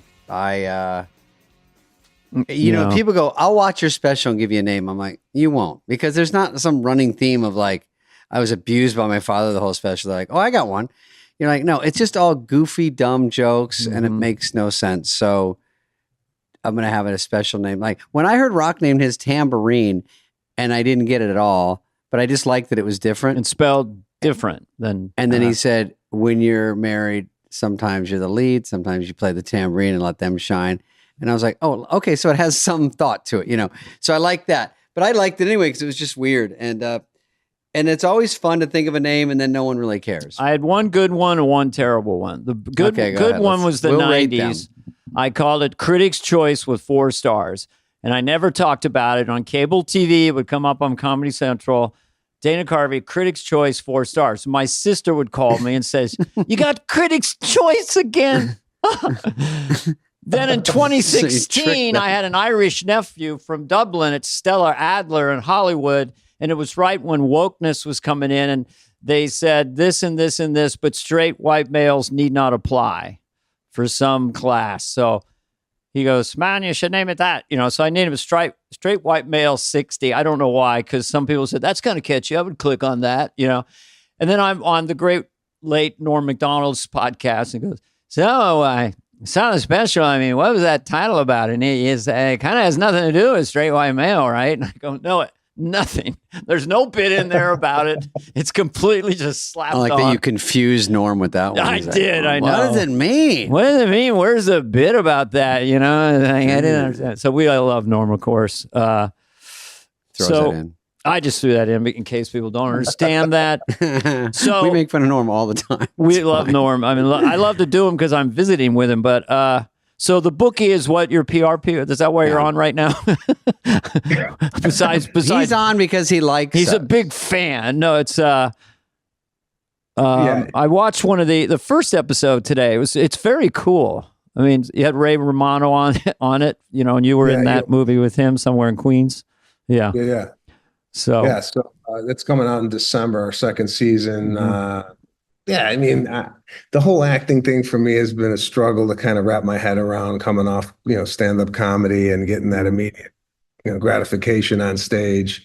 And then all of a sudden you're acting, and now it's we're going to do that again. We're going to move the cameras and this and that. Just for me, it's like I get impatient. It's like, all right, come on, let's. It's not really fun, is it? And unless it's documentary style, but if it's like we're coming around, you know, we're moving in. Oh, really? Do you hate yourself when you start repeating the way you did a joke over and over on different takes? It makes me sick, to be honest.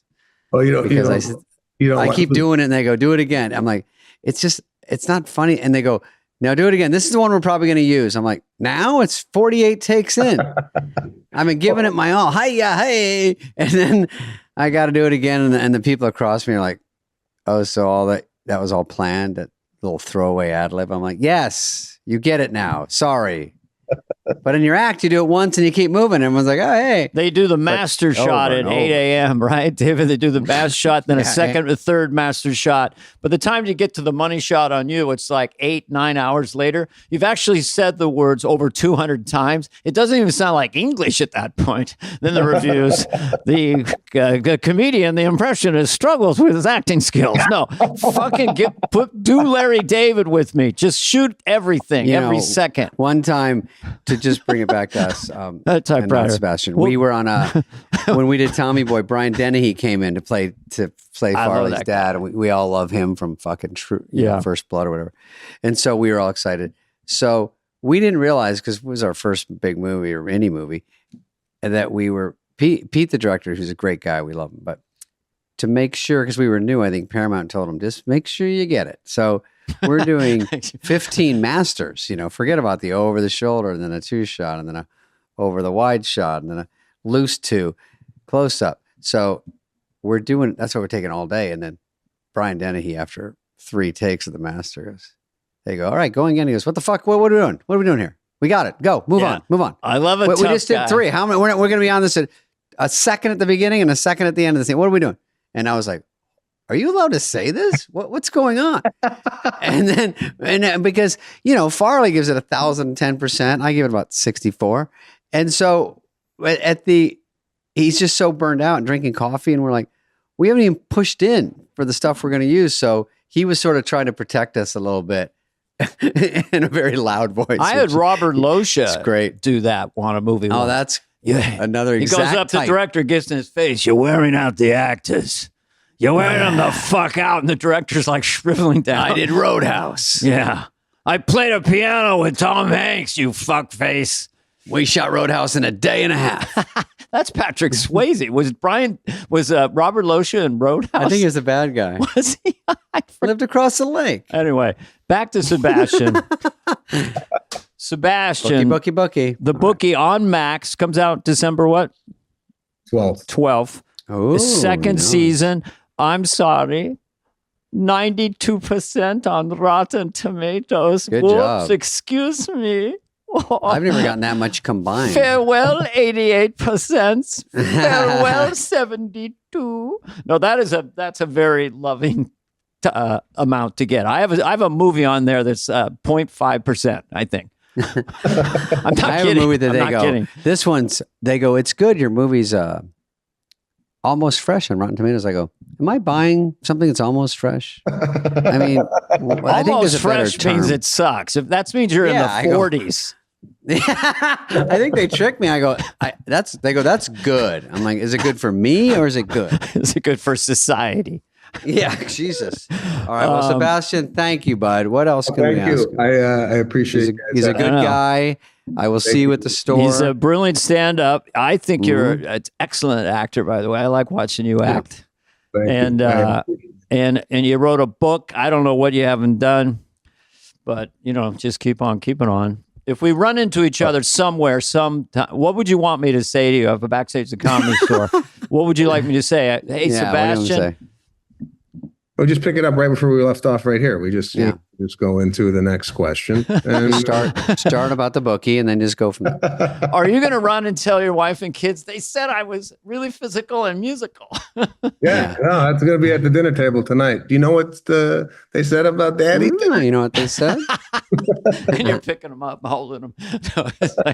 Anyway, it was so much fun to have you on here. And thanks for letting us blab. But keep on doing and just have fun, I guess. Enjoy yourself. I mean, I am enjoying myself, and it was a pleasure talking to both of you, two guys that I kind of grew up watching on TV. And sometimes it's like, you got to wrap your head around these things. It's like, watching you as a kid. Now we're doing a podcast together. Sometimes it's, plays with your head a little bit. Going, I had it with Martin Short and Steve Martin. Really, you consider me a peer? What is this? Where we're at now? Are you crazy? But I totally get that. Don't ever lose that. And you're making a lot of people happy. I know that sounds really corny, but from where I'm at, people fucking need to laugh in life, and so it's a good thing it's a good stock and trade to do. So, all right. Absolutely. All right, guys. Enjoy yourself. Your holidays. And thank you. You too. This has been a presentation of Odyssey. Please follow, subscribe, leave a like, a review, all this stuff. Smash that button, whatever it is, wherever you get your podcasts. Fly on the Wall is executive produced by Dana Carvey and David Spade, Jenna Weiss-Berman of Odyssey, and Heather Santoro. The show's lead producer is Greg Holtzman.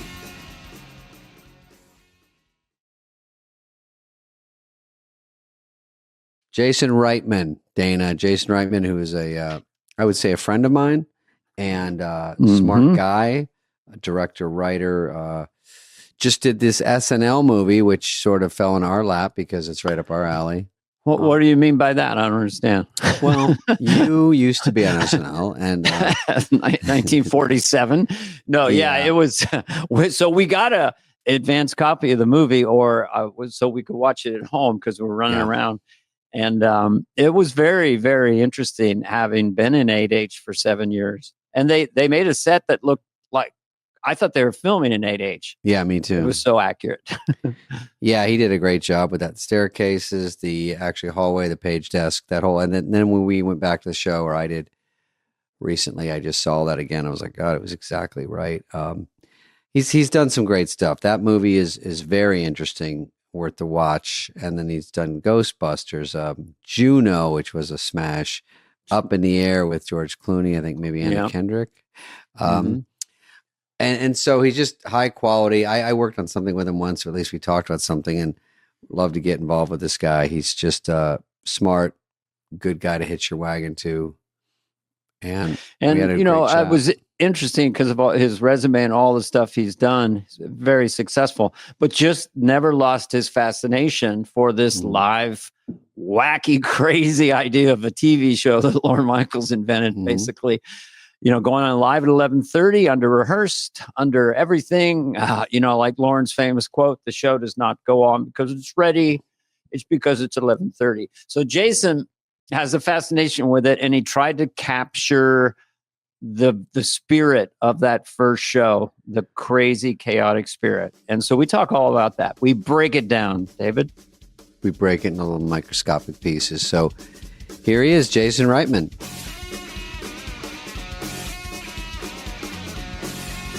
David, are you still around the corner from me?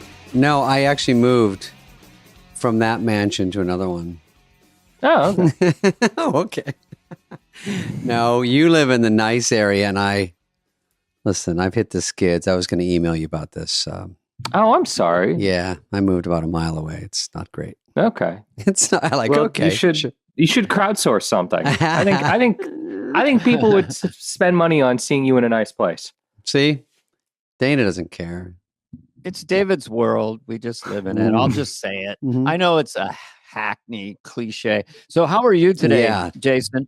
Here's the most trite thing I could say to you. Are you looking forward to the holidays? No. That's I a good am. question. Are you? Actually, Yeah. I mean, I'm in that, I'm in that place where the movie's out and there's nothing left to do with it, and now I have to like think of something else to do.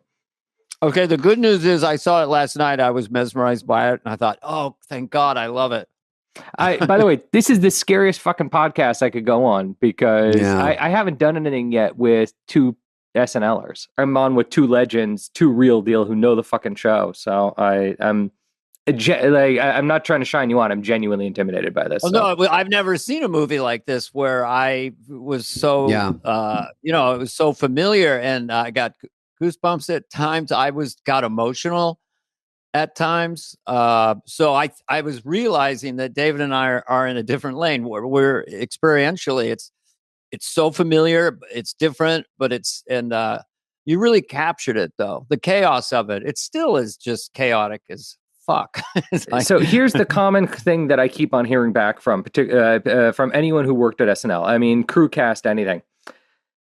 The stairwell between the 8th and 9th floor. And we got that down to like the exact details, like the handrail, everything, where anyone who's ever worked there has smoked in there, cried in there, broken up with their boyfriend in there, because there's no privacy at SNL. And every time there's a character would walk in the stairwell, they said they would fuck them up. There's a co-ed bathroom now, and it's just one small bathroom for everybody, and it's down the hall. Yeah, so you have. Where is it down by Lauren's office? No, the other way. It's on 8H, but just around the corner. Oh yeah. But yeah, to your point, there's no real privacy, and sometimes in the stairwell, you'll see a writer that you've been wanting to see for a sec, and then you'll have a little powwow right there in the stairwell. Some writing happens there as well. Was that in the movie, Jason? Hold on. You know what, Jason? I will tell you, just to bore everyone, on 8H, when you go down toward the elevators, you can take a left and there's a men's room, but it's bigger. It's got a couple. I would go into the stall, close it in my suit or whatever for Weekend Update and just go over it during the commercial and then run back.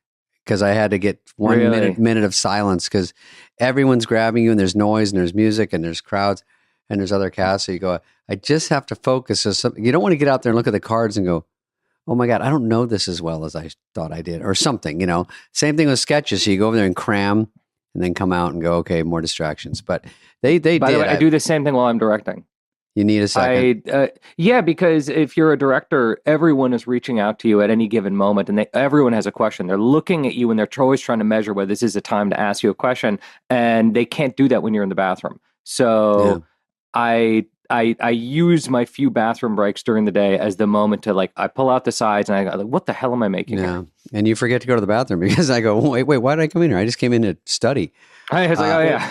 But I will say, because go ahead, Dan. Yeah, go ahead. Well, just that Lorne Michaels in the movie and in real life is just, he's that person you want to get a moment with.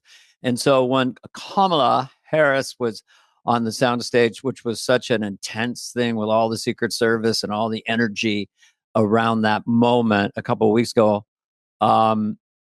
they ran it and everyone was so there was a tension because Secret Service and Army men were there, flak jacket, helmet, and night goggles with machine guns. Right. And I came out of the makeup room on 8, and I saw them lined up like 6 or 8 on both sides, holding machine guns.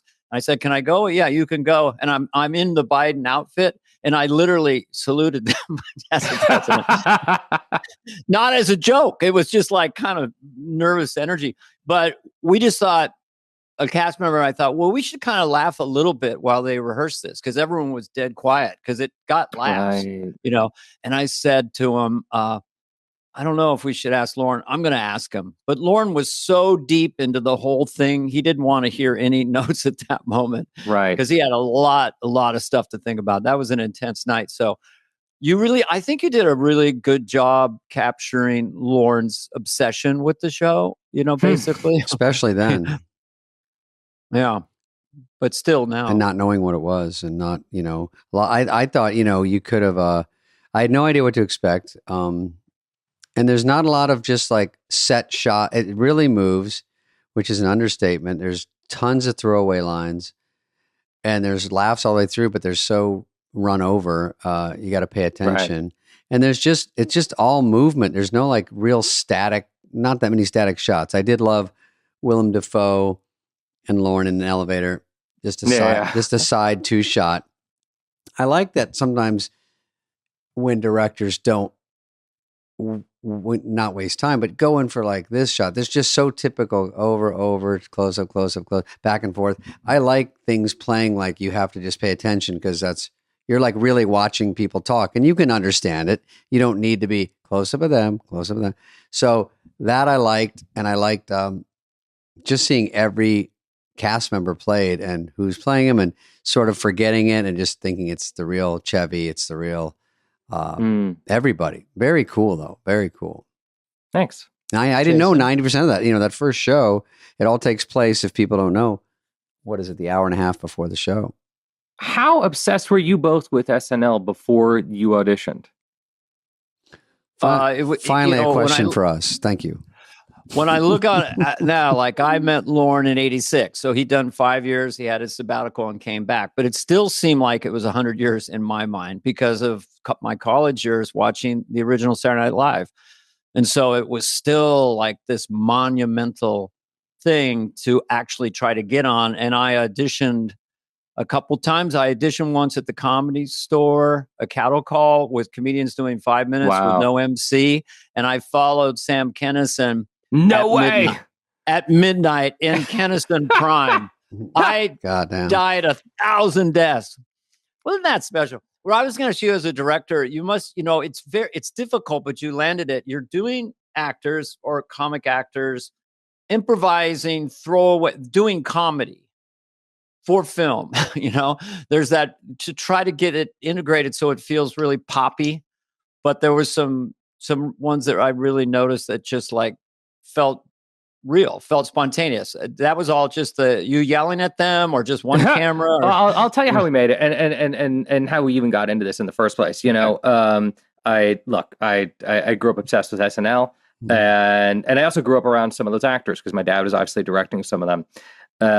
But when I was a kid and I would watch it, every once in a while there would be these bumpers where you would see the crew for a second. A sketch would end, the camera would pull back, and sometimes you would even hear the director from the control room, and they would be like, this actor go here, this actor go here, and you'd see the crew and you see them moving a set. And the moment that happened, I went, I want to know who the fuck those people are. Like, I want to, how is this thing being made? Because I was obsessed with the concept that on Tuesday you start with nothing, and by Saturday you have a finished show. And when right after I directed Juno, my agent asked me, what do you want to do next? And I told him, I said, look, I had two dreams as a kid. One was to direct movies, and the other was to be a writer for Saturday Night Live.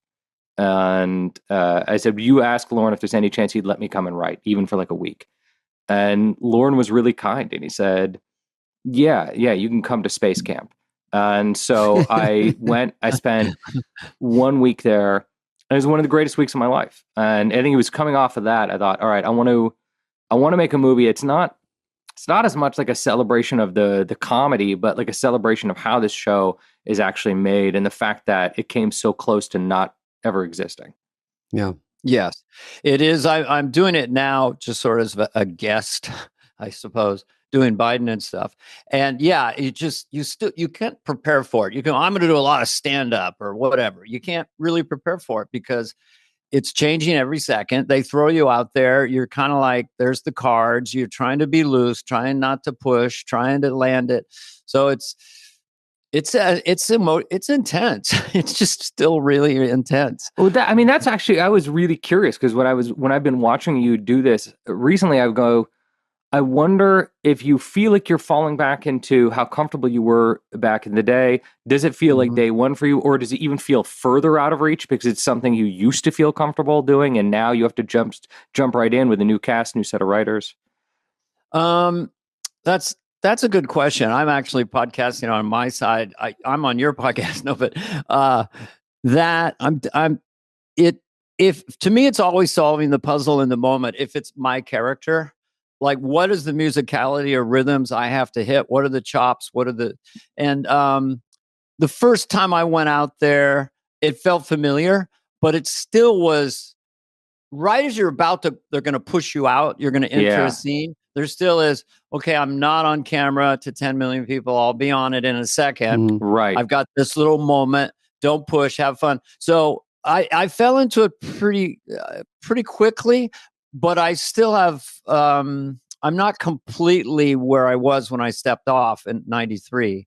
That was another level because you're doing 4 or 5 sketches a show, you know. It's hard, Did you guys ever get to a point one. where, I can't even imagine. Like you have to go an hour waiting for your one moment. All week, you know, Dana's waiting. Like if you come back to host, it's the opposite. You're in, I think the first time I hosted, I was in 13. I've never been in more than 3 sketches, I think, when I was on the show, or maybe 4. Oh, but that's wild. Dana was always packed in a lot, but I was sort of used sparingly. And so 13 overwhelmed me. And now Dana's waiting for 1.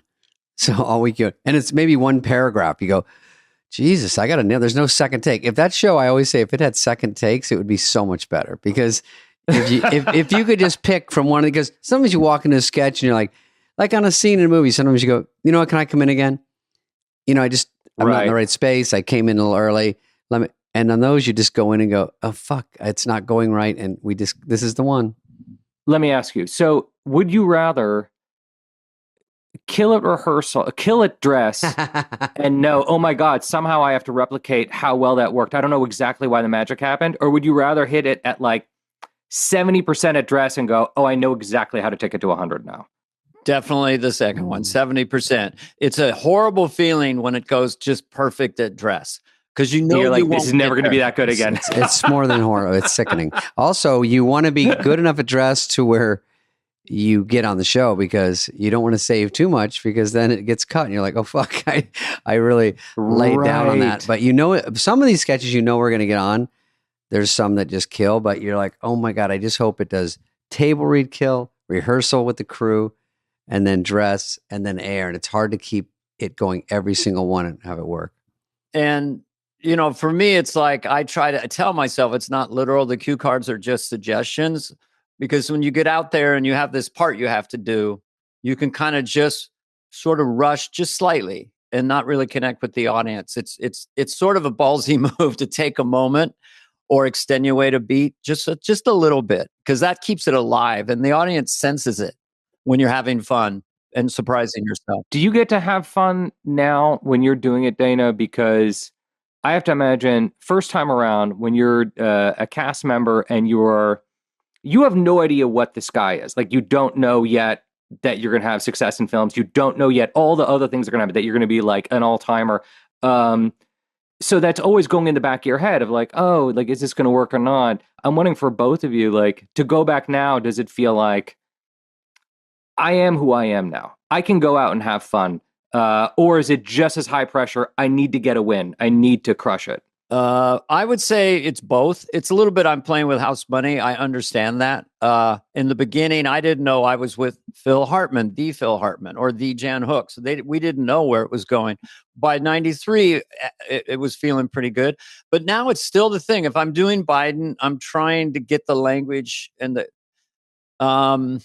and sort of ride the wave if it comes to me. If I'm doing, no joke, I'm not getting around here, my eyes get big, and I hold that, then it's still kind of the same process. So both things are true. Playing with house money, know I'm way down the other side of it. It's kind of like you would say to Steven Spielberg, is it any better now? Or is it any easier now? He's still just trying to solve problems. Isn't that what directors do? David, how often do you miss it? Everything is so different than SNL that I liked. I liked it because I had a good, fun batch of people, and I'm glad I kind of stayed close with them. But I don't miss as much because I just remember sort of the hard parts, and I also remember the great parts. You forget, it's like surgery. You're like happy after, but during it, you go, God, it was tough. But I'm just happy it happened, and I got 6 great years out of it, and then it got me on something else, and then trying to stay afloat is the next big challenge, because you could do your own show and it doesn't work, and then suddenly all your heat's gone and you're not doing anything. And it's tough. It's hard not to fall off a cliff after. How often are you talking to current cast members about that? How often do they reach out and go, "Hey, it's all going well. I'm on the show. I feel confident. I'm getting on every week. What happens from here?" I think Dana gets it more because they ask him about impressions and what to expect and these kind of things. But when we have him on the show, people that are really young. Yeah, that right now he's with people that are really young that are. Yeah, some haven't even been on a sketch yet. They're just like, what am I doing here? Because there's so many casts. You know, it's very, very frustrating for sure. I'm sure I feel for them sometimes. 50 years in, you know, you got 200 cast members before you or whatever. When I was on it was the original, which is probably the best or whatever the best means or the most potent. And then, of course, Eddie's years in Piscopo, and then the Billy Crystal year, then the Stranger. And then, so it seems young in its history when I was there now. But I was going to ask you, like, because what's interesting to me is, okay, now we got to cast these people, you know? Mm-hmm. Yeah. And I wonder when was it down to like 3 people, or was it instant? Like the gentleman, you know, it's hard for me to connect the names. Like a gentleman who plays Dan Aykroyd. Yeah.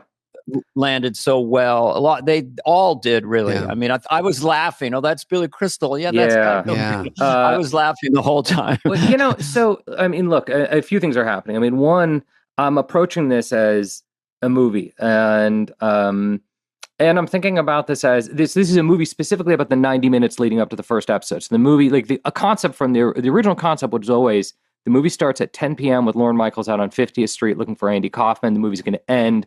Last line of the movie, 11:30, live from New York on Saturday night. Mm-hmm. So in knowing that, it's not about how do we tell the whole history of SNL. It's not, how do we recapture Chevy Chase? It's going, okay, who is Dan Aykroyd at 11 p.m.? How vulnerable he is, how scared is he, how confident is he? On the first show, where is he right in this moment in time?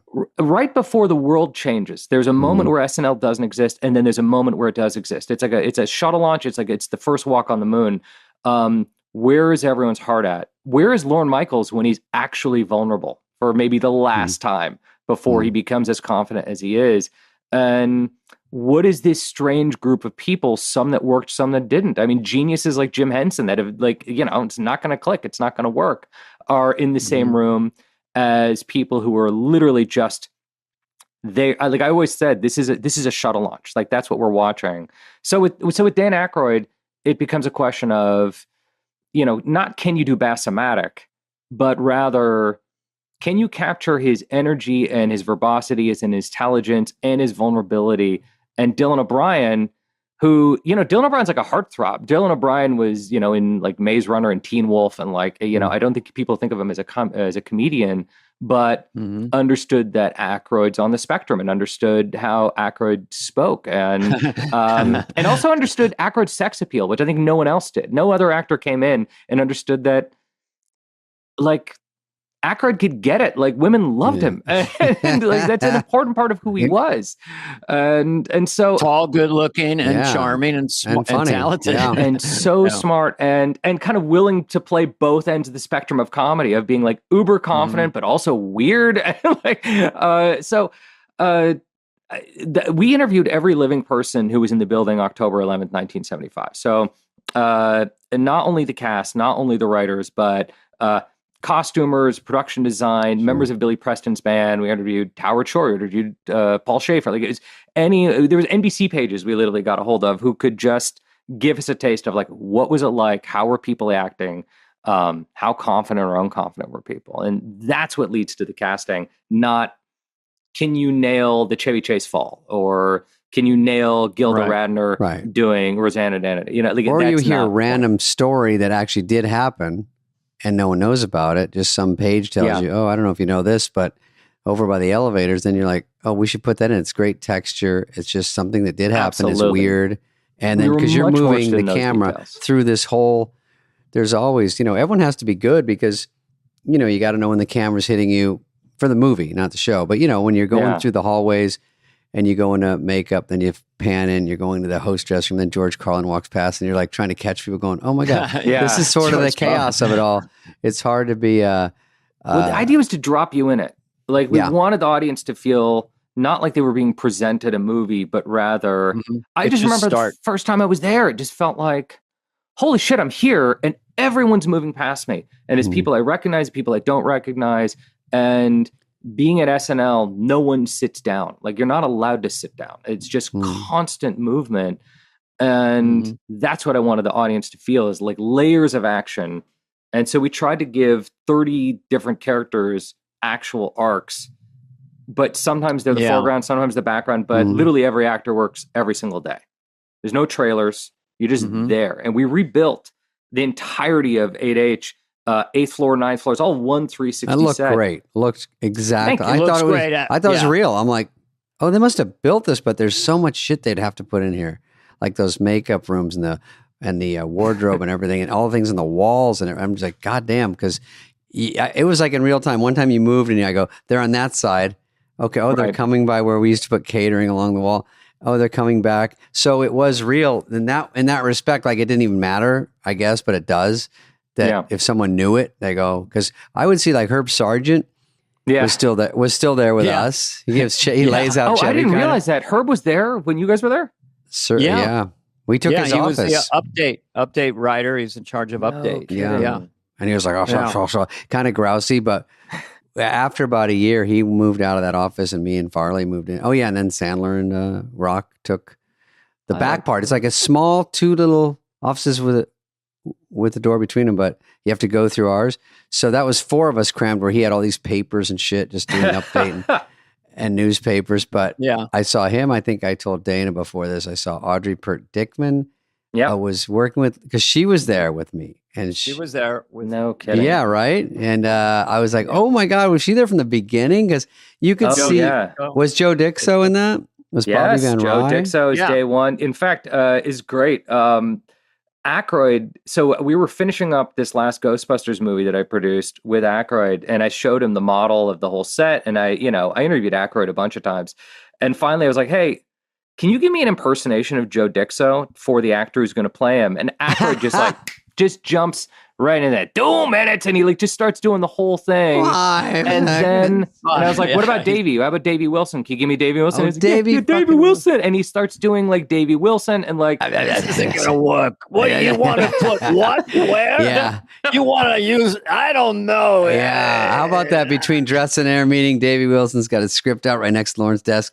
And it's that bindered script that says Saturday Night Live in a circle. And he's like this. And he goes, well, we're going to have to jump. We're going to have to put Gap Girls right after. And he's like, I don't think we can get camera. I don't think we can do it, Lauren. And he would laugh and smile and yell at it. Come on, Dave. He's like, well, you're asking too much here. But I didn't know Davey was there from the beginning. How stupid am I? I think there's something about Lauren's, I'm not sure if part of it is loyalty. And you guys know this better than I do, but someone told me once, Lauren has the same routine every day because he thinks if he did it differently, tomorrow morning he wouldn't wake up Lorne Michaels. And I thought that was really interestingly said. And the first time I went to SNL, I was probably a teenager, and just as an audience member. And I remember the fear I felt. And I couldn't even understand why. I'm like, I'm just sitting in the audience. Why am I scared? But then I started checking with other audience members, and everyone felt the same thing. We were all scared as I started to count down. But then I went years later to write for a week, and I got to wander around, and it started to hit me. I was like, oh, nothing's changed. And the more people we would interview, physically nothing changes. The turnover of people. I mean, there was people that we were interviewing that had literally been with the show since pretty much the beginning, like art department people who had worked back from like at least like episode 2 or 3. So I think there's a consistency, that there's a recipe that Lauren seems to believe in. And I think it's the reason why every other sketch show that's been popular comes down to the few people that were at the core of the cast, and yet there's something about the DNA of the show that allows brilliant people to come in and out of it. Writers, actors, musicians, like anything, but the recipe remains. I think that Lorne Michaels never wavered. It should be an hour. It should be pre-tape. We should change the theme. We got to get rid of that song. We don't need for years and multiple administrations of overlords, he has stood the test of time. He really does believe in it. And these are the off-label things that I don't know, you would know, but basically when you take unknown people and you put them on a show, which right now there's unknown people who just got on Saturday Night Live. Yeah. It's a de facto reality show. You're watching them grow and get confident. That's really not. interesting. So I believe, or putting a football player, Joe Montana is going to host a live 90-minute sketch show. So there's a reality element to it. So it's so compelling. And then the band plays and they break big bands. And I got to see Roy Orbison and Neil Young standing there. Wow. And so then you have those moments. So I think you're right. It's the DNA of it. And Lorne never wavered. He's right now, because I'm watching your movie and then I'm just flashing back to last week when Lorne would suddenly appear at 8H and you could tell he's uncomfortable with the way the rehearsals go. And he's trying to think how to fix it. What should we change? So it's an extraordinary thing that it's a 50-year and going. It blows my mind. Yeah. I think people like, Jason, you're right about when they pull the camera back and they go to commercial and they start ripping down a set. And you're like, the set's that small? Or, anything. You just look, it's more you're learning. You're like, oh, it's right there in the front, or, oh, that set was over in the corner, and they all get up and sprint out. And that part is very cool to watch. It's funny. So I grew up on sets and I grew up just wanted to be on the trucks. Like I wanted to be one of the crew. I wanted to be one of the dudes. I loved that they would say off-color jokes and I just wanted to hang. And when I watched SNL, I got a very early feeling that there is a brilliant ensemble in front of the camera. We're all aware of that. But there must be a brilliant ensemble behind the camera that's performing some sort of chaotic ballet that allows this show to exist.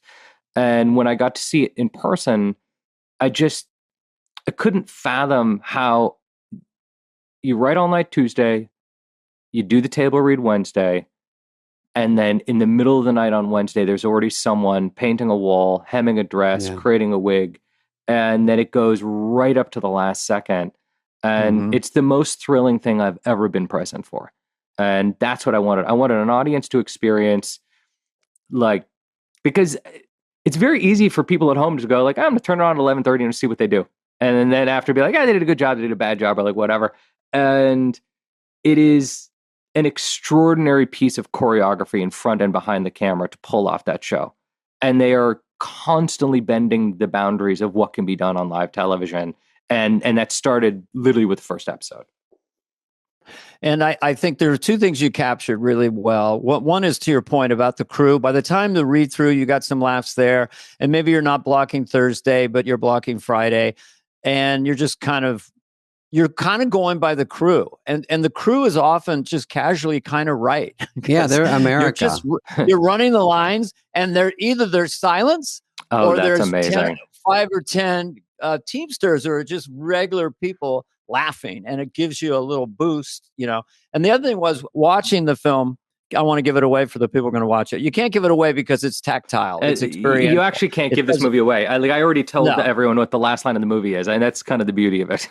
Yeah, I loved the build up. Watching the build up to the tension. Is it going to go on? Or are they going to show a Carson rerun? I just love that. I love the Johnny Carson phone call.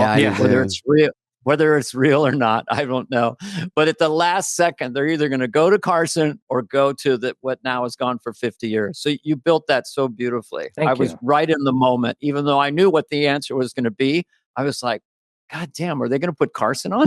I'm riding that train emotionally. Also, every single person is so invested on the show and the cast and crew to something that doesn't really matter yet. It's nothing. It's also, everyone's pretty defeated in a weird way because most people are saying, this is some dumb thing we're going to do. In 2 weeks, we're going to look for another job. And so you couldn't say to someone, now when you work on the show, you go, well, at least we have a job. At least this is picked up. At least there's a different vibe. But then it's like, why are we working this hard for this shit? And I love seeing the board of how many, I love when Billy Crystal caught the board. Right. And he's like, holy shit. What do you, There's I no mean, way. you can just eyeball it and say that's a 3-hour show. Like, Just for Yeah. the audience, the board today is where the sketches go up and they're honed down. There might be 10 or 12 of them. In Jason's movie, there's a board in the hallway Yeah. on 8H, not up in Lauren's office, Right. with like 50 sketches. yeah, 3 musical acts, a magic show. They're like, And it's wait, who the fuck is getting cut? Because you know who's getting cut before you go in, but you're like, oh, wait, that guy was it. And they all treat Jim Henson like shit, which is funny. He's such a genius. And everyone's like, get the puppet guy out of my way. And then, and then they so stopped cool. putting them in compromising positions. Yeah. They would bend Big Bird over, Elma or whatever. Yeah, that was funny. One thing I wanted to ask you is like when you're watching it, and so they're right now, they don't know they're on Saturday Night Live. Yeah. Like I did Yeah. 10 years later. Yeah. They know it's late. They're getting paid. Obviously they were found by each other, and they're smoking weed and rabble rousers. And Yeah. they were sort of more aggressive than people would be now in a way. They'd be more deferential because there wasn't a hit show, and they knew Lauren. Lauren was younger than Chevy Chase. He was a contemporary, a peer. So you captured that too. I mean, how much of that vibe was part of your thinking? The rebellious thing, especially Belushi. Yeah. I think it was Rosie Schuster who told us that what it felt like every night was that feeling if you broke into your high school. That if you broke into your high school over the weekend or overnight, and you're just running around and like you own the place. And that was echoed by everyone we talked to. That during the day, Rockefeller Center is an office building with people in suits. And then all of a sudden it's Thursday and it's 2 a.m. and Aykroyd somehow stole a set of keys and had literally a key to every door in the building. and they would just go and like, he just in the middle of the night, he'd go find fun places to go, find places to smoke out. He had found this one shaft on the 8th floor that if you open it, he could like exhale into it. And that was his way of smoking. But what I love is actually the idea that they were a bunch of kids and how young they were. That Aykroyd was 23 and Lorraine was 21 and Belushi was 26, and like they were genuinely kids. Yeah. And I asked Aykroyd, it's like, what were you thinking right before you went on? And he said, I was thinking I still have a snowplow up in Toronto, so I had a job waiting for me. It's like, yeah. He still likes that stuff. He's still very real dude like that. I mean, oh my God, he'd rather talk about ghosts and things and paranormal. He lights up. What a sweetheart. By the way, tell me about it.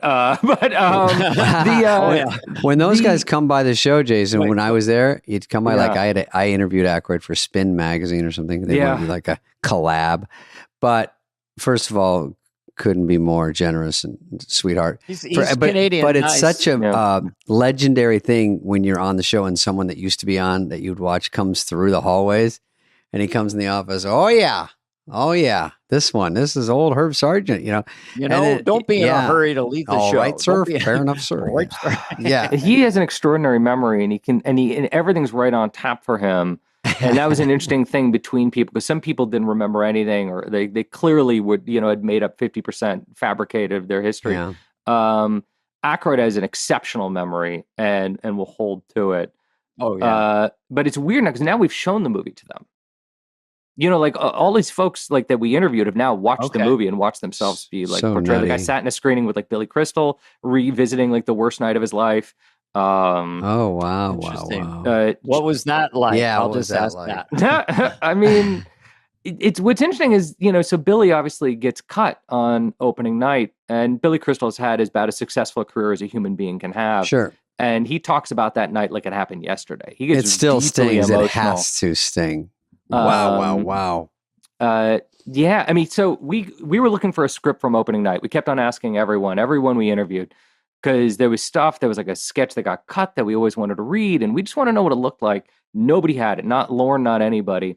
Finally, we asked Billy, hey, is there any chance you have a script from opening night? And he goes, I think I could find it. An hour later, I found it. So we go to his house. He pulls out the script, and he starts leafing through it, and he just goes, there. That's where I was supposed to be. And he's like deeply emotional. Oh, And it would kill me. so we scanned the script, and anytime someone has a script in the movie, it's Billy's script. Oh, Like a physical, like the physical script. Like anytime a character's like going through pages on scene, it's just like Billy's in our movie, script. that's Billy's script Yeah. that we scanned. And he went back 3 years later and then had this killer year with Christopher Guest. And You look marvelous and all that stuff, you know. Yeah, but still that moment stinks.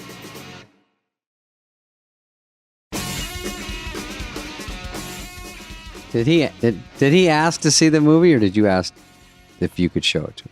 So this is what happens. So I've done 2 movies about real people, and this is what inevitably happens. Like you interview the original person. All they want to know is who's going to play them and if they're attractive and how tall they are. and then they watch the movie and they just can't figure it out. Like, there's just silence after. They're just freaked out by it. They're freaked out by watching themselves. It's emotional. They're thrown back in time. It's like, yeah, Billy was really into it. Lorraine loved it. Garrett loved it. I think for Garrett, it really was. I think Lamorne did an extraordinary job as him, and really. I did too. He really kind of sounded like him. He kind of. I was like, He was on this podcast and is very memorable as one of our favorites. He's amazing. I ran him 3 days ago at that thing, and he was sitting there. Oh, this guy. He was super sweet still. You know, I do impressions of people, and I do kind of have empathy for the in terms of you with these actors and watching people play them. Is like, is that how people see me? You know, it's a little vulnerable. Yeah, is that yeah. the way? Am I missing the way the world sees me? You know? So I thought Lauren wasn't very pushed. I liked it. He wasn't like, no, you know, they didn't, you guys didn't do that. It was very kind of thrown away because he's a little Canadian, you know, he's got something, you know, that's a little unique to Lauren. And back then it was a little softer. So I did like the guy that played him. I thought he did a great job. He's the kid who played, you know, Gabriel Loel played Spielberg in The Fabelmans. And so he's now played 2 of the most iconic Jews of all time. And I think there's something about Gabriel where he has this look in his eyes where if he has a vision, you know somehow he's going to accomplish it. And I don't think that's something you could teach somebody. I think he just has that. And that tracks so beautifully throughout the whole film. He was Lauren viable, Where's Waldo of the film, the Lauren character. Like, oh, what is he thinking right now? And, you know, nonverbal acting is just a skill set that some people have. I think Michael Keaton's, you know, naturally gifted at it. Right. And Gabriel, he is too. No lines, just looking at a board and thinking, you know, you really wrote it with him, that character, I think. For each character at the end of the day, I tried to identify just one thing as far as the casting. So, you know, with Chevy, it was an ego that needs to be humbled. You know, with Belushi, it's a guy who thinks that somehow going on television will be the end of his life. You know, for Gilda, it's obviously the overwhelming empathy. You know, for charm. Garrett, it was... who am I? Like, what's my identity? Who the hell? And by getting down to that one idea, instead of it being an impersonation, it became, all right, this is the one thing. This is what the one thing you want in this film. And it just gave him something to chase. Did Belushi really, I mean, I heard Belushi didn't like the bees. That's true, right? But did he really have a problem with that he's sort of a bigger actor than this show? Or I wouldn't think that of him. I would think he's just a goofball. This is what I understood is... One, you know, he wouldn't sign his contract, and he went missing on opening night, and he definitely had animosity with Chevy, and I think the reason was really clear. You know, what was brilliant about that first show is that no one looked like anyone on television. Belushi didn't look like someone who should be on television. You know, Gilda did not look like someone who should be on television, and Chevy did. And Chevy did. I think what upset Belushi was that when you look at who Belushi was on stage at Second City and in the National Lampoon show, he was a star, and he had found a place where he could 100% be himself and people would respect his genius. And now he was going to be on television, and Belushi knew Chevy's going to be a star. And the network kind of identified that from moment one. And Chevy knew it. And Chevy was like, this is where I'm going to get my win. That's why, you know, we have his line in the movie where he's like, oh, is this an ensemble? You know, So I think that's what Belushi's on mine. It was revealed, obviously, later on. I guess it was obvious in the beginning that you're at home base in 8H. That means you're in the center of the studio. You really can play to the audience and the camera. It's the perfect position to be in, where Chevy was. And then you're going right to the audience, and you can drop little ad libs in. You can break out character a bit, stuff like that. So, and then, obviously he broke so hard. I was just going to ask you quickly about two subsidiary characters that people wouldn't be household names: Michael O'Donoghue, and Rosie Schuster, who helped me put together Church Chat. So I was interested what a big part of that year she was as Lauren's wife. Their relationship was shaky or something. Well, at that point. I fell in love with Rosie, as everyone does. All I'd been hearing was that everyone falls in love with Rosie, and then Gil's my writing partner. We got on the phone with Rosie, and I think we wanted to fight after the call. We just felt so head over heels for her, and she was so funny. She was easily the of all the heavyweights we spoke to, she was easily the funniest person we spoke to, who just consistently made us laugh and said things out of nowhere that were highly original.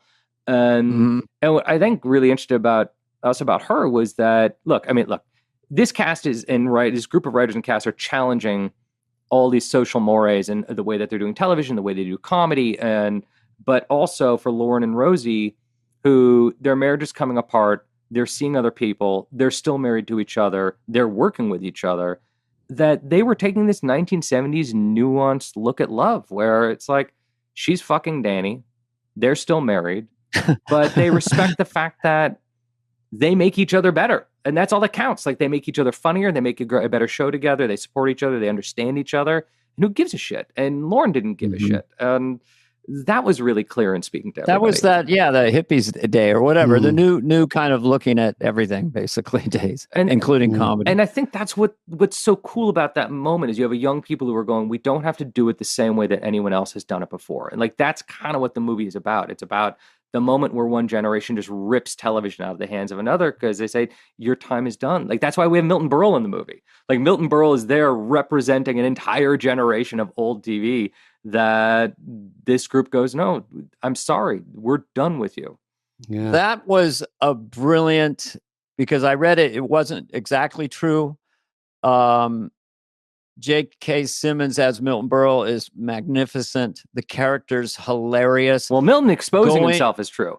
He may not have exposed himself to Chevy, but he exposed himself to a bunch of other people. I think he wanted, he was wanted that out there. Constantly exposing himself to people. It's hysterical. I mean, so the first person we heard about was Zweibel, and he had exposed himself to Zweibel in someone's dressing room. Chambers. And then the more we talked to people, the more people I would find out, even Jeff Ross. Jeff Ross came to our premiere, and after he goes, oh, yeah, Milton showed me his dick. I didn't get May 2, I got May 22. That's how big it was.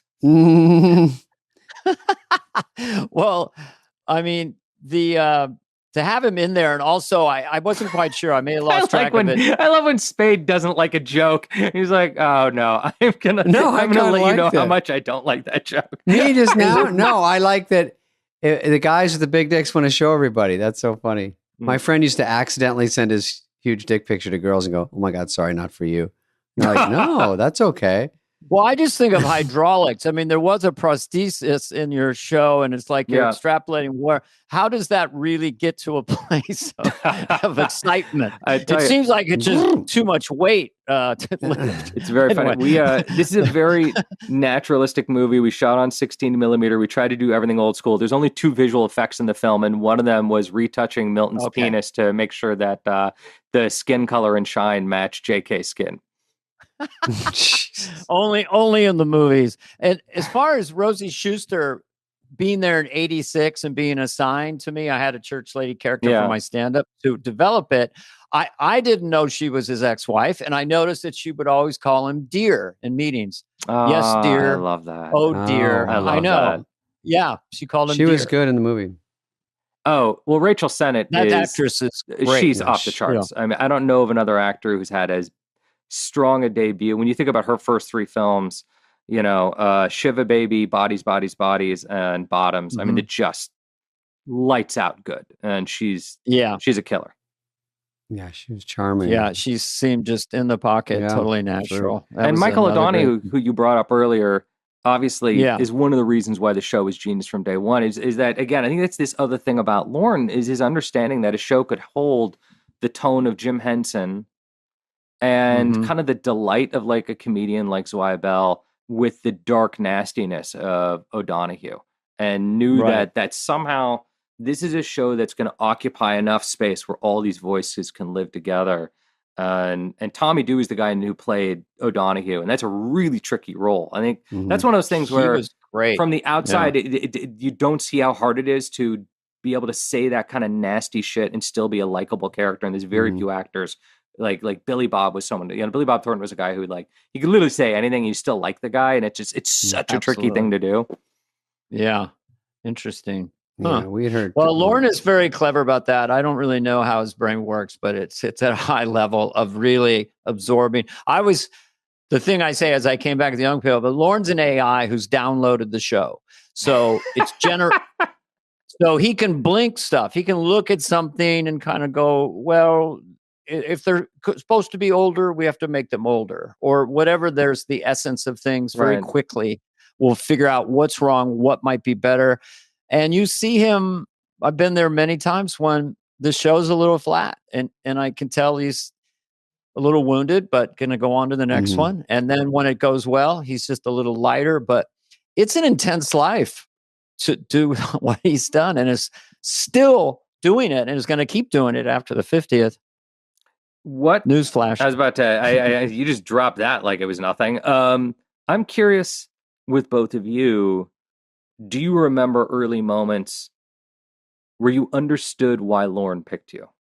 Did it ever become clear as like, oh, this is what he saw in me, and this is why he knew I was special?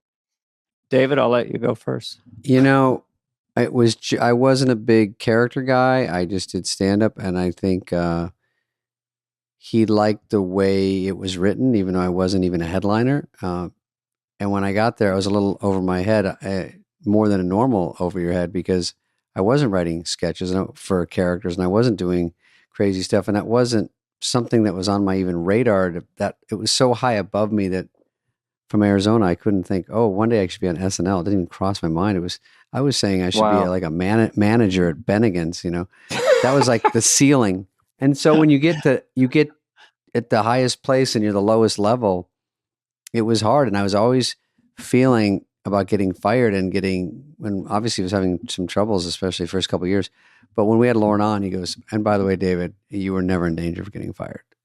And I was like, it's just weird to hear him say that, because that's all you're thinking for 6 years, and just have him say it out loud, because it was a little rocky road, but got through it. But shit, I was just like, oh, I don't know what he saw. Maybe it just didn't look like everyone. You don't know what. I wasn't a huge jumping off the page guy. But he did say also during the podcast, I always knew you were funny, which is high praise from the guy who's seen it's nice to hear just that simply. Wait, always knew you were follow-up funny. question. Yeah. Is there a person who makes you more nervous when you answer the phone and someone goes, I have Lorne Michaels for you? Oh, is there any person who would actually make you more, or is that the person who would make you the most nervous hearing, oh, he's on the other line? It definitely is bad. something that you might avoid. Especially if you're back. there, if you're there and you're part of it, it's the ultimate boss going, oh my God, the Godfather's calling. Or when even to this day, though, I'm saying even to this day. I can see if they go, Lorne wants you to come up. I feel like Lawrence emotional interface. I'm just making up these words. I'm just more used to it this time around. Yeah. So I kind of want to give him a hug and tell him a joke and be silly. But for years when I was on the show, because Lorne had this thing walking down the hallway, still with the show, that kind of stuff. And you're still here. He was intimidating. I mean, he had told somebody recently that he had to create sort of a wall between himself and the cast, or else they would have eaten him alive. Right. So yeah, he's an intimidating character. But if you go to the Yankee game, he's kind of. I mean, yeah, he's an eclectic personality. There's sort of the elusive Lorne and erudite Lorne, and then there's the guy who wants to get a hot dog and go to the game. So also that stuff, you're not as fearful now because you did it, and so now I just like to see Lorne and laugh with him and try to make him laugh and goof around as much as possible. Yeah. But you feel like he's so observant and so smart that he can just see right through you, right? And he kind of knows where you're going wrong. Never leave a hit. He always has these lessons. Never leave a hit. what happened to me was so unusual and bizarre and just happenstance that I had done the church lady character in my act, but I was doing 70 minutes of stand up and it was just a few minutes of it. And so then decided to make it into a talk show with Rosie Schuster, and then it just scored huge. And it was an accident. I didn't know it was great that it was a talk show and home base. I didn't know it was great that my character's funny and also Phil Hartman and Sigourney Weaver could come on and be funny. And I had Jan Hooks and Phil Hartman scoring. So I figured out at some point that's what Lauren loves. It's a sketch that at home base, a reoccurring character with a catchphrase, and then guests can come on and be funny as well. Right. Yeah. And then I did Chop and Broccoli, that show, and a few other things. So I didn't have ground leads up in San Francisco. So I just was a sketch player doing stand-up. And in the small rooms, it would work. In the bigger rooms, it'd be harder. So I didn't really know I was a sketch player. But when I got on there, I figured out, well, this is where I belong, doing characters and sketch. But I was trying to do it as a stand-up. So that was a freakitude to have that right up front.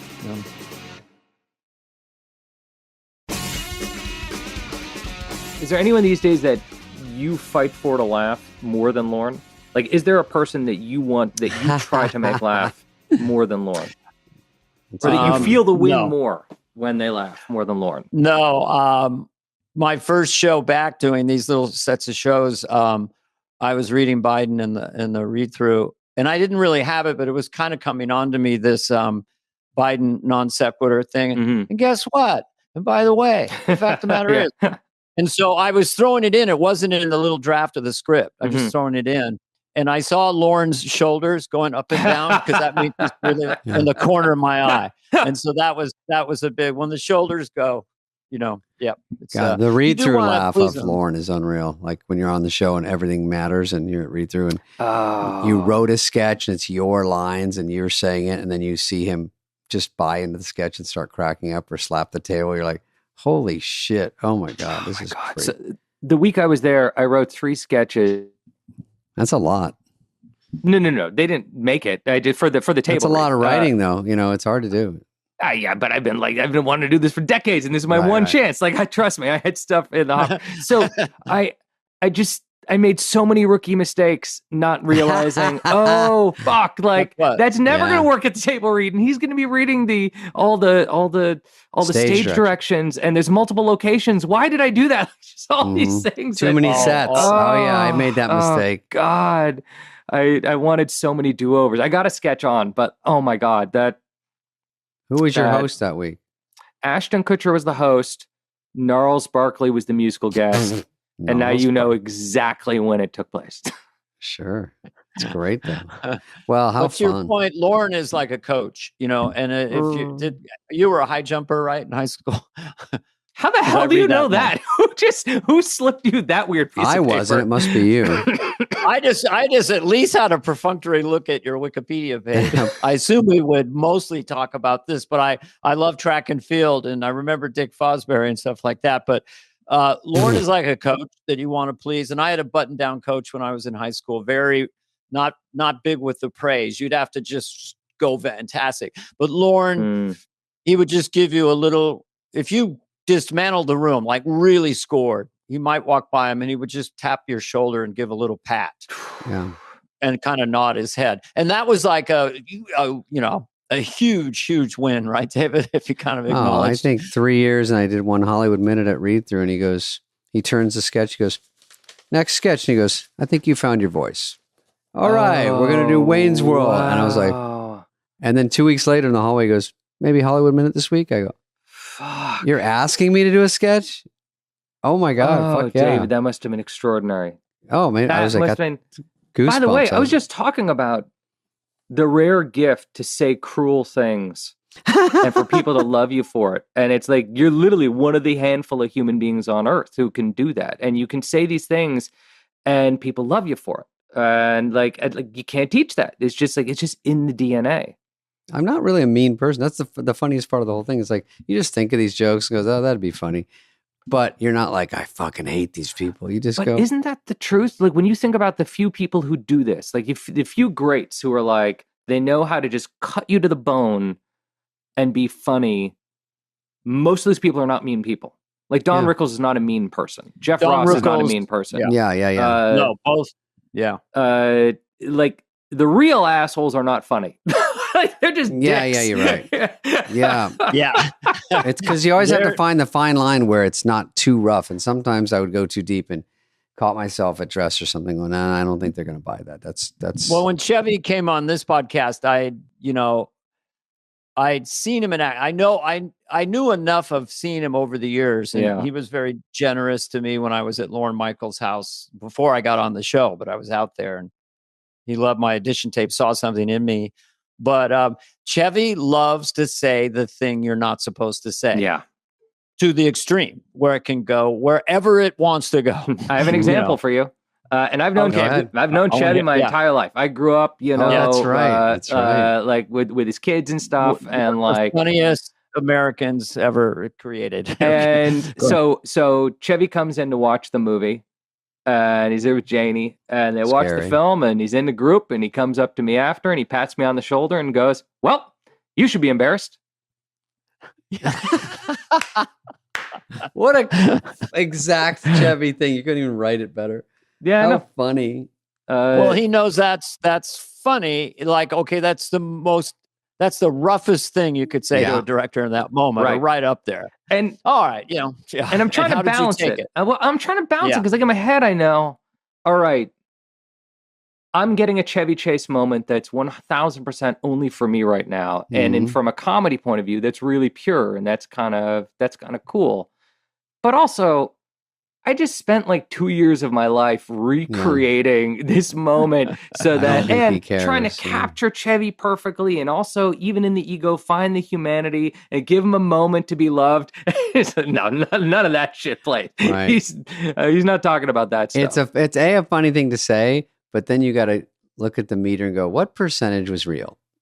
Was it Right, all a and joke, that's- or was there a right. little bit he's not happy, but you just don't know and he leaves, and you go, well, he saw it.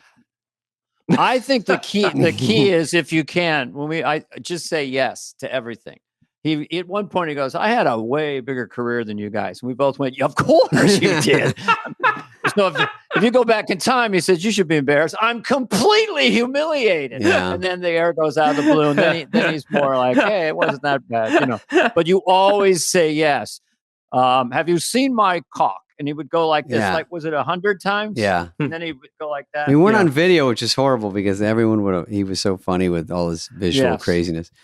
Dana, Yeah, always. we're going to we have to wrap up with Jason, who's a fucking stud, but we Jason just Reitman. mention his great other things he does. We won't go into them totally, but we just, Just so the people know. Junos, the Up in the Air was great. Is this Young when you do Adult, it at the I end love. of the show? You're like, oh, by the way, this is who this guy was. No, We're going to introduce you separately. we're going to introduce you and say all this, but But yeah, I want you to hear that I love Young this Adult. went full Saturday Night Live. I Yeah. thought it could have been about your high Yeah. jumping in high school.